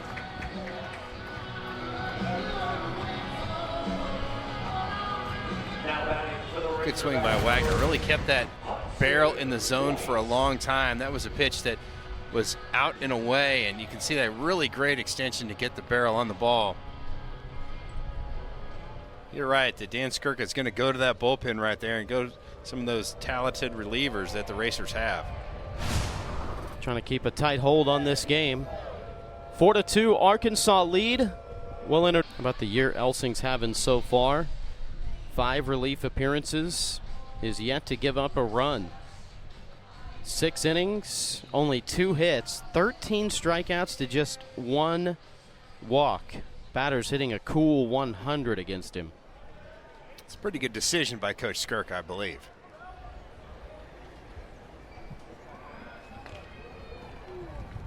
Last year, 10 appearances out of the bullpen for Elsing. 5.71 ERA, but a guy clearly with some experience under his belt, coming back feeling good here in 2024. That was a ball. If you're White, you wanted to try to shoot to the right side. They're going to give that hole to you. Bland, the second baseman, is playing to the shortstop side of second base. There's a gigantic hole between first and second base, especially with the Estes, the first baseman, holding the runner on.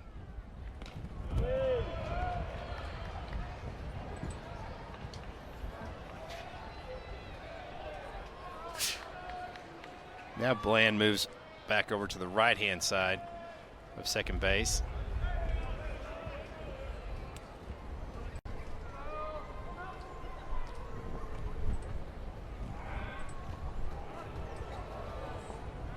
Good job by Estes to keep that ball from going down the right field line.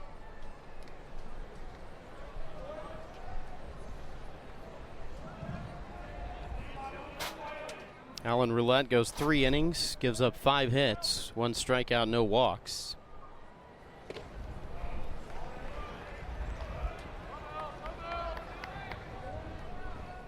Hogart out in right field is with 2 strikes. They don't think that White's going to drive that ball in there. He is playing a very shallow right field with that wind blowing straight in from right. A little flinch from White. They'll appeal, but definitely held up. There's that big sweeping curveball by Elsing. That's the one, if you start down the middle, it's going to be about 4 or 5 inches off the plate, and that's the one that's hard to lay off of. Got him swinging. Elsing out of the bullpen, just like he did on Friday, strikes out a batter to get out of the inning. Energy out of a big crowd and a loud crowd. It definitely helps the home team.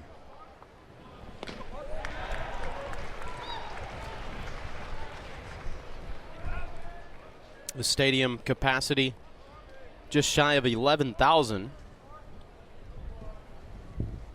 Third largest in the SEC. Only Mississippi State, who has a capacity of 15,000, and Ole Miss at 11,477 hold more fans. So Josh, what's your guess on the attendance of today? I had to cheat and text my buddy Fuller Birch over there in the press box. What's your guess? Remember, it's a Sunday, so take that into consideration. I'm gonna go with 9,100. Man, you might have won the Showcase Showdown. 93-96. How about for the weekend? I'm going to throw another one at you. What do you think the weekend attendance is? Ooh. Remember, it was 11,000 yesterday. It was a little cold on Friday. Yeah. But it was still an afternoon game. Just over 8. You're going to take over. What about the total? Oh, Add the them total. all up. Okay. So you got okay. 93-96. You know it was 11,000, so you're at 20. Where are you for the whole series? Let's go 28-5. Again, you're going to win the car, the boat, whatever it is. 29,659. You guessed under. All right. Can't go over. Can't go over. Strikeout for Will McIntyre to start the outing. That's pretty salty. 29,000 fans.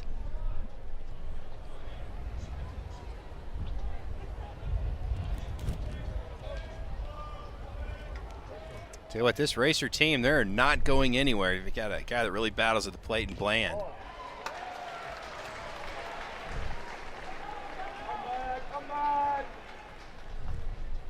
He was the only guy in the starting lineup that hadn't struck out through the first 2 games, but Razorback pitchers have got him both times today.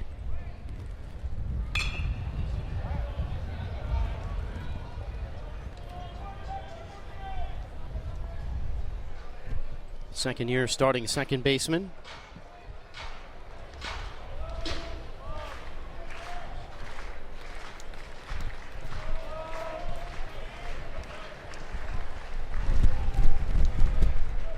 Got some pop in the bat. Forgot at the bottom of the lineup, hit 7 homers a year ago. McIntyre sits him down. Back-to-back strikeouts to start this 7th. And Razorback pitchers just continue to cut down those Razor hitters. Again, another cutter. The depth of that one, 5-inch vertical break, and that's the difference of missing a barrel.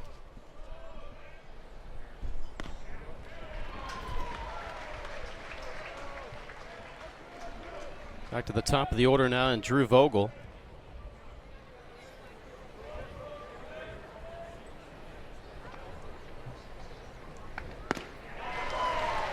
Second team all-conference guy a year ago. So McIntyre's got him set up. He could go up in the zone with a fastball out, or another one of those cutters. He's going to back the cutter on the outside corner. turns on this and hit well to left field, going back and in his own bullpen. Third homer of the year, second of the series for Drew Vogel.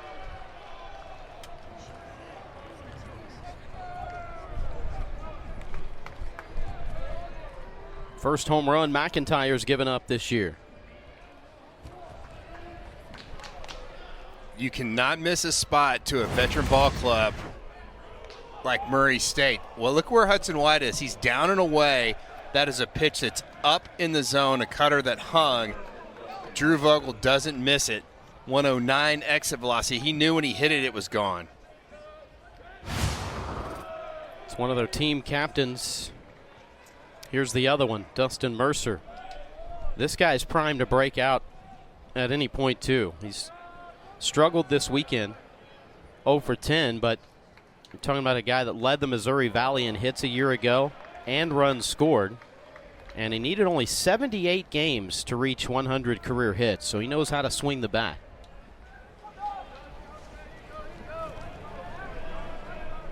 I really like Mercer's approach, very balanced. Going to see a little bit open stance.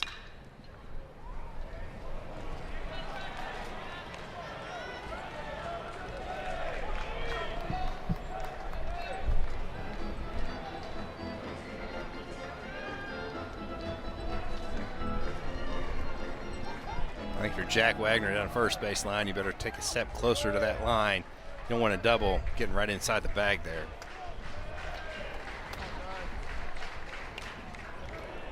Look out in the Razorback dugout.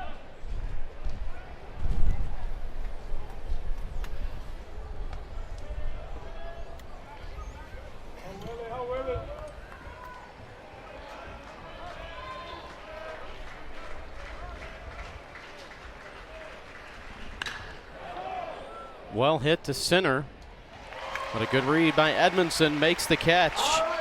Drew Vogel, though, brings Murray. He could have got that runner at the plate, allowed that runner to come around and score. And in the seventh inning, a mistake by Will McIntyre, a pitch up in the zone. It's absolutely hammered by Drew Vogel. I think Arkansas right here, you want to answer, you're going to get that run right back. Well, Dave Van Horn has said that time and time again. That's one of the things he loves the most, is when his team responds after the opponent puts something on the scoreboard.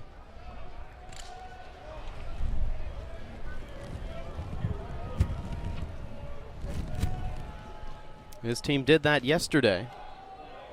After a home run in the fifth inning for Murray State, Arkansas responded with a 5 spot in the home half. Really put the game on ice. Will Edmondson's been swinging the bat really well.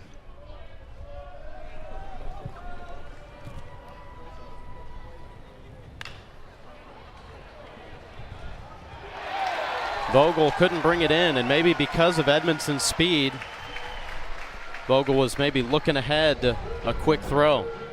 Yeah, a little soft roller off the bat of Edmondson. Vogel playing deep short. Just pulled those eyes off of it and took a peek. Just a fister right past the pitcher, and again, just peeked a little bit. Good speed by Edmondson. Just put that head down and leg that one out. That's a really key play right there.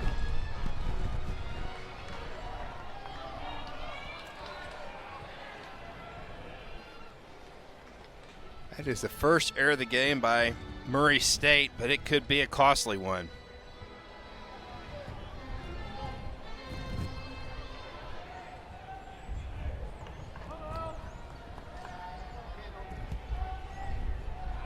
Uncharacteristic one for Vogel.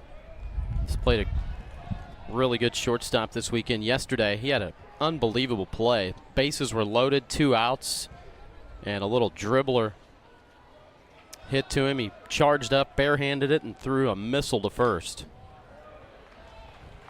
You see Kendall Diggs shaking his head. He said, nope, that's not close to the zone. It's funny as a hitter, when you're locked in, even when the ball is just almost released out of the pitcher's hand, you know if it's a ball or a strike. That would really lock Kendall up. Good fastball right there by Elsing. Defensive change this inning for Murray State. They bring in Ethan Kreisen. He's behind the plate. Taylor Howell, who was catching, goes to first.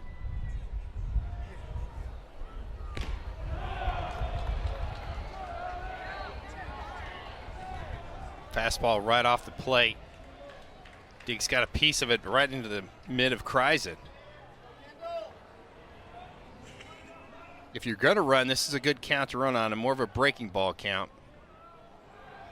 That's what Elsing and the Racers are thinking right there. They want to keep Edmondson close. Kreisen throws the ball really well from behind the dish. He's thrown out Edmondson once this weekend.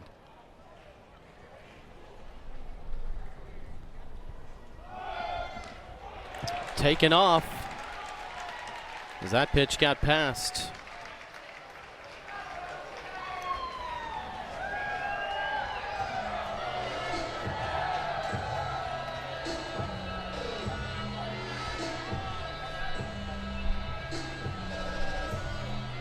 Still goes in the books as a stolen base for Diggs since he had taken off before the wild pitch. Can't ever assume a caught stealing. Second swipe of the year for Diggs. Well, Edmondson. Or Edmondson, I beg your pardon. Got to help each other out, right, Josh? Now you've got a runner in scoring position. Your job if Kendall Diggs is to hit this ball to the right-hand side and move that runner up to third base. Diggs lifts one up to center. Long run for Mercer to make and reaches out. That ball falls in. Good base running from Edmondson. He stayed close to the bag. The second he saw it fall in, breaks and gets to third. Just one off the end of the bat. And Mercer didn't get the best read on it and make a diving effort. And you see Edmondson scamper onto third base. That is a big play. They're going to call that a hit by Kendall Diggs. Diggs hit 299 last year, and that's what he needed last year. One of those type of hits. That's going to bring head coach Dan Skirk out of the bullpen. They might go with a different pitcher in this situation, or at least a good conversation right here. They got a left. Racers are going to look for right here. Let's go back to how this inning started. Yeah, really tough break right here for the Racers. Vogel charges in. He just kind of peeks a little bit. That's the key error that got that runner on first base. And then just kind of a duck bloop hit out to the center fielder that Mercer almost makes that play. But, boy, there's a couple plays right there that Murray State would love to have back.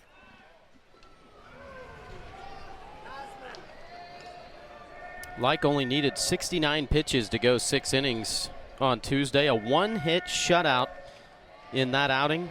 Struck out 5 with no walks. And he pitched a perfect 1 inning in relief in his season debut last weekend at Louisiana Monroe.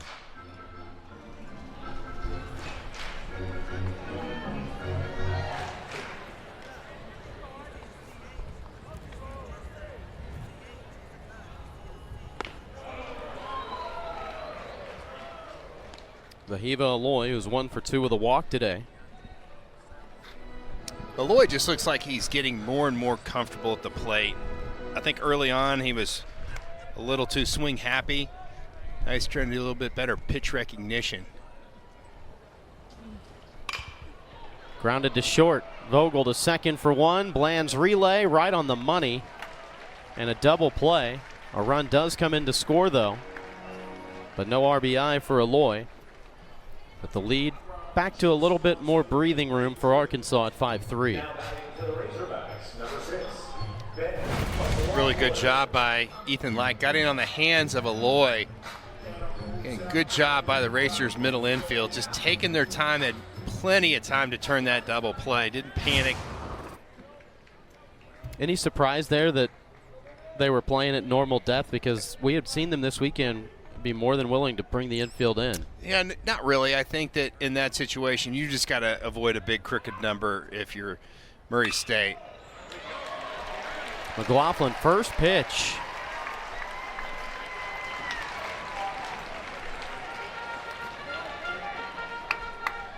because you're still just down 2 runs. You get somebody on, a bloop and a blast, you're right back in it.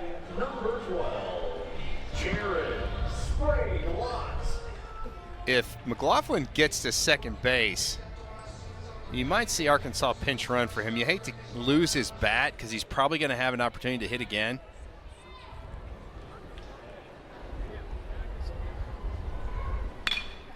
First pitch hit well, and leaning down, Mercer makes the catch.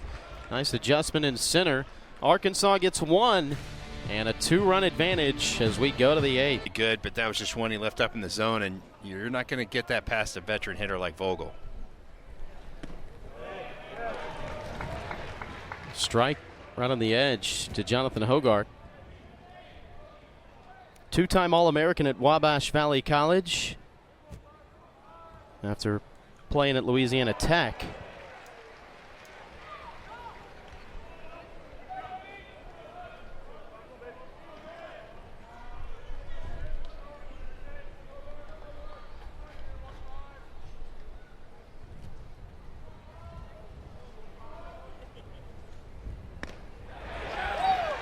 Called strike 3. McIntyre with 3 now in this outing. Well, the difference right there is McIntyre paints the outside corner. That's where he wanted to throw the pitch to Drew Vogel. Was right on that outside edge. It was just an inside pitch. Brings up Carson Garner, who had a hit last time up.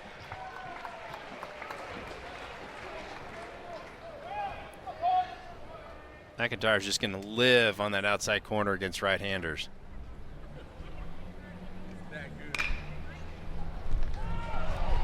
And a foul ball called. That just angling on the foul side before it crossed over third base. Sprague-Lott made the play for good measure.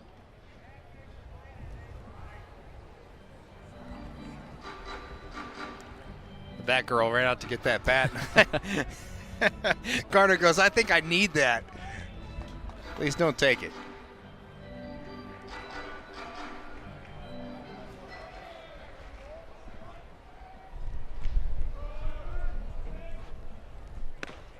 Got him swinging. Same pitch, same result. Perfect location with that cutter up and away. Watch this one off the plate. You see Hudson White already out there. I think that might have been the fastball.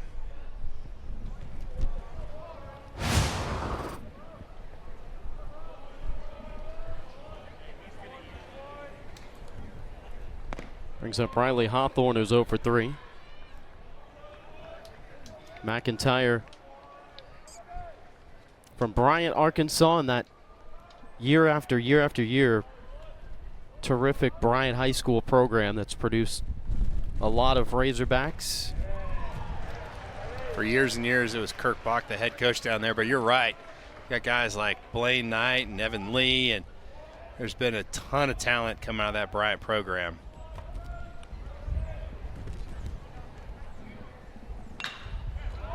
Line through.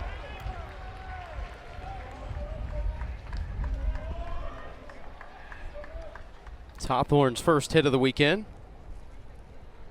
If you're going to get one, hit one on the screws. 104 on the exit velocity. Well, now you bring up Dalton Rudd, who's got a single in each of his last 2 trips to the plate. Rudd struck out looking his first time up. He's been seeing the baseball big after that. He's the only guy that has a multi-hit game to his credit this weekend for the Racers.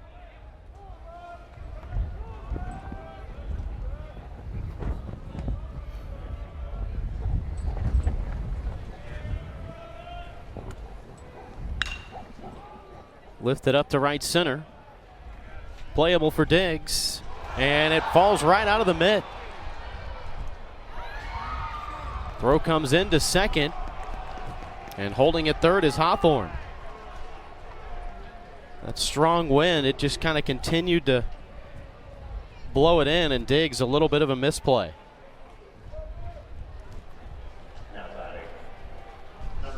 Now the tying run is at second base.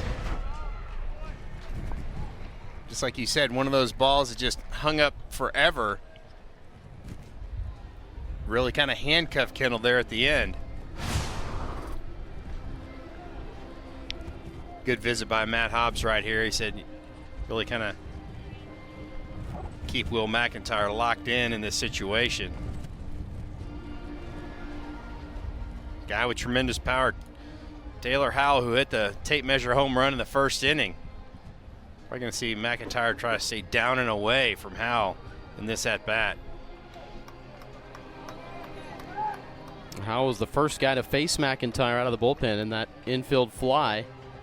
It ended up being a double play in the 6th. Arkansas does have Jake Faraday warming up in the bullpen. Tying run in scoring position with 2 outs. First pitch, skied up, shallow right center.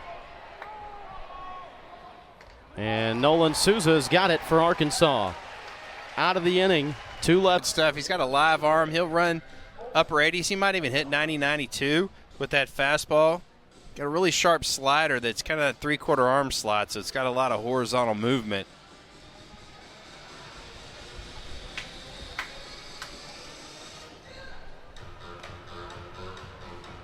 See the numbers on Holler right there. Really like the strikeouts to walk ratio, the 37 punch outs to 12 walks. So he's going to give you a lot of swing and miss. 6 foot 160, I think that's generous. There's few guys around the country that have ran out from the bullpen more than Nathan Holler. He's top 20 among active D1 players in career appearances with 68. Here's something unusual. Right-hander's hitting 500 off the right-hander, but lefty's only 167. Always fascinating when the traditional baseball logic doesn't hold up, isn't it? That's exactly right.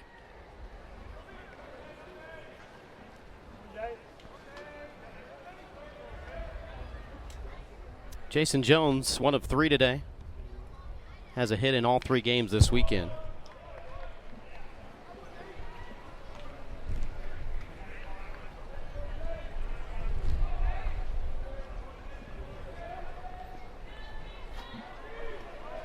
One thing Nathan Holler's going to do, he's going to come in and pump strikes. He does not waste a lot of time like a lot of relievers pitches out of the stretch. Holler got the save in the series opener last Friday at Louisiana Monroe. Out of Lake Barrington, Illinois.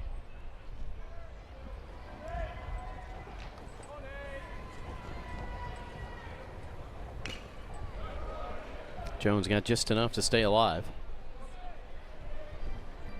Holler pitched in the Coastal Plains League over the summer for the Florence Flamingos. Gotta love some of the names that summer college leagues and even some of the minor league teams have gotten into now. Yeah, the mascots they're really out there, I think. I don't know if they have like a poll and say, let's just try to come up with the craziest mascot we can think of.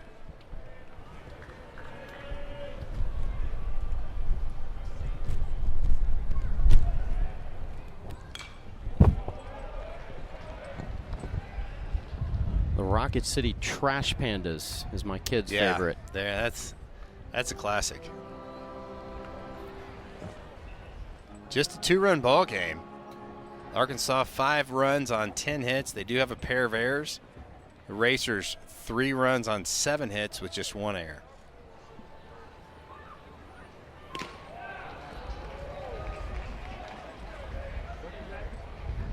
Jason Jones has worked himself back into a even count here at 2-2.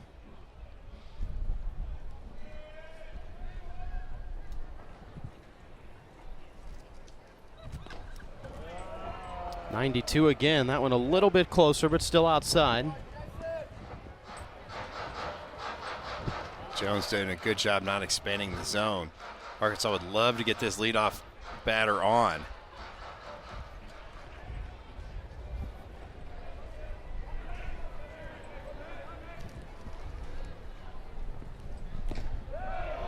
Called strike 3. Almost the same spot as the pitch before. And I think that's what Jason Jones is saying. Jason didn't like that one.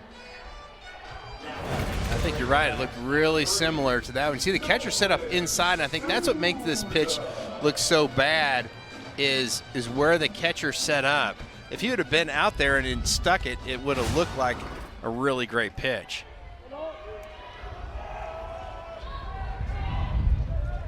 Well, here's Nolan Souza going after the first pitch. How about Nolan Souza having 3 of the 5 runs scored for Arkansas? 3 RBIs today. Freshman from Honolulu having a good weekend overall. And that's why Nathan Holler is so tough on lefties. That big sweeping breaking ball. I'd be shocked if this thing's in the zone.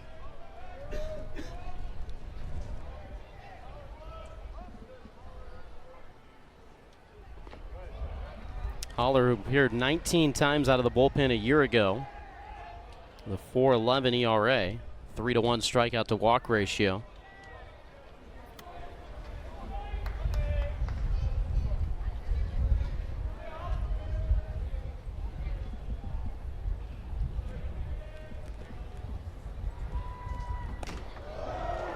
Up for ball 2.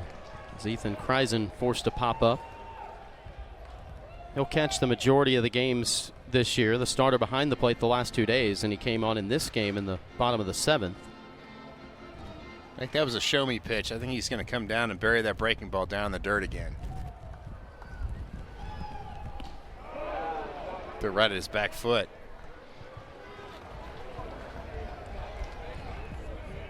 Back-to-back full counts.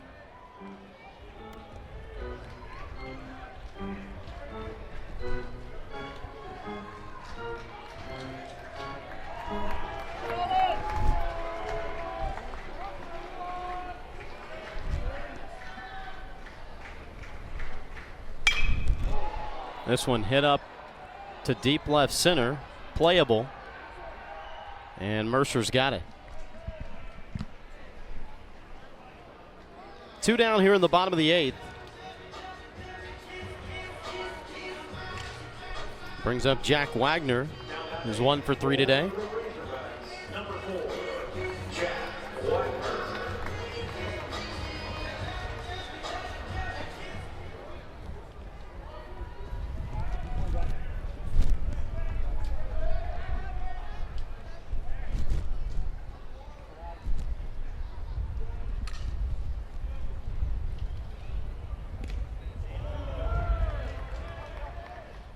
Wagner went 1 of 3 with a double and a stolen base in his Arkansas debut earlier this year. Coming off a season for Tarleton State last year where he hit .337. 2 of his 4 hits this year have gone for doubles. There's that big frisbee slider right there by Holler. Boy, it starts right over the plate and it just breaks about a foot off of it.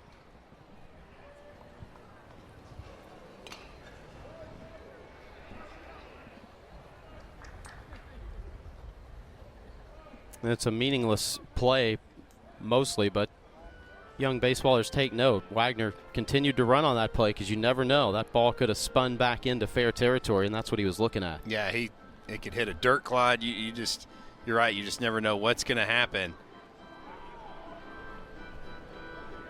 On some fields, you might have a big lip between the dirt and the grass, and it hits that lip and rolls right back into fair territory.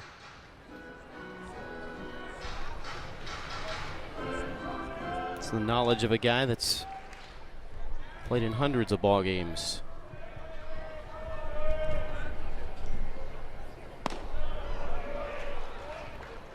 One and two now.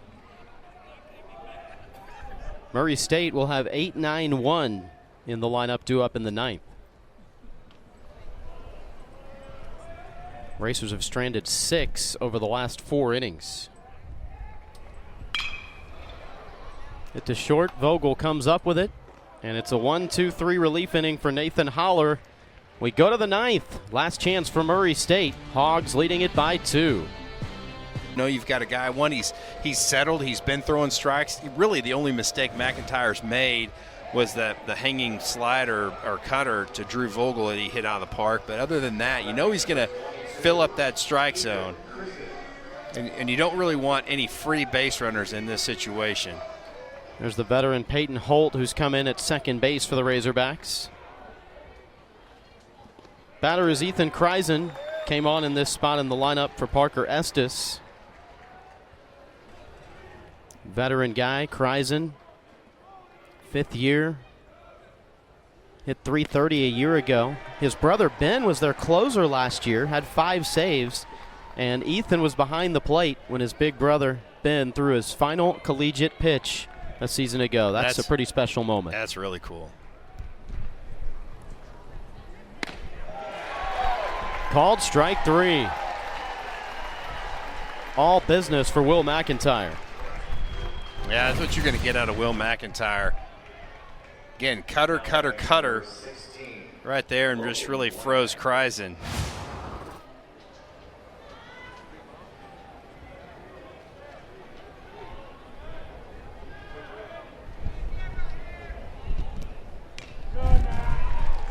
Bland going after the first pitch. You can really tell what McIntyre is throwing by the velocity of that pitch. His fastball is going to sit like 87 to 89. The cutter's going to sit around 82, maybe 83.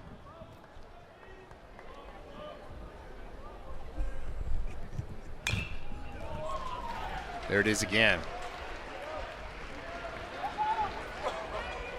Like the old saying goes, throw your best pitch.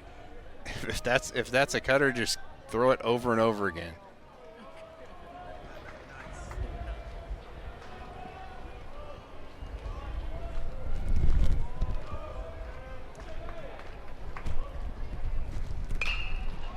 Bland pops this up. Edge of the infield is Aloy. Little late adjustment there. And a big smile on the face telling the home crowd not to worry. Everything's all right. Tell you what, every ball in the air is an adventure today. Well, this series started with Drew Vogel. Homered on Friday. Homered his last time up. And Will McIntyre trying to make this series end with Vogel at the plate. Racers down to their final out, down 2 here in the 9th. First pitch laced into left center. Vogel says we're not done yet. And no sense in chancing it there. He'll hold up with a base hit. Really nice job by Vogel just battling right there. That's a pitch that's on the outside corner. I mean, McIntyre threw it exactly where he wanted to. Vogel was sitting on that cutter, maybe up in the zone a little bit more. That's a really great play right there by Edmondson, who was moved out into – no, excuse me, that was Jason Jones who cut that ball off and got it in. Here's Dustin Mercer.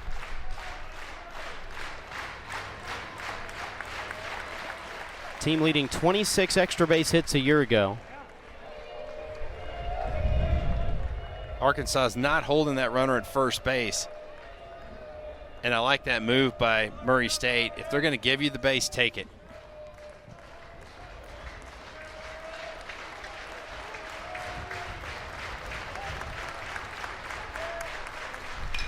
A 1 line right to third. Sprague Lott with the quick hands. And Arkansas gets a series sweep. 5-3 here in the finale. Wow, really tough break by the Racers right there. A ball that just hit right on the screen.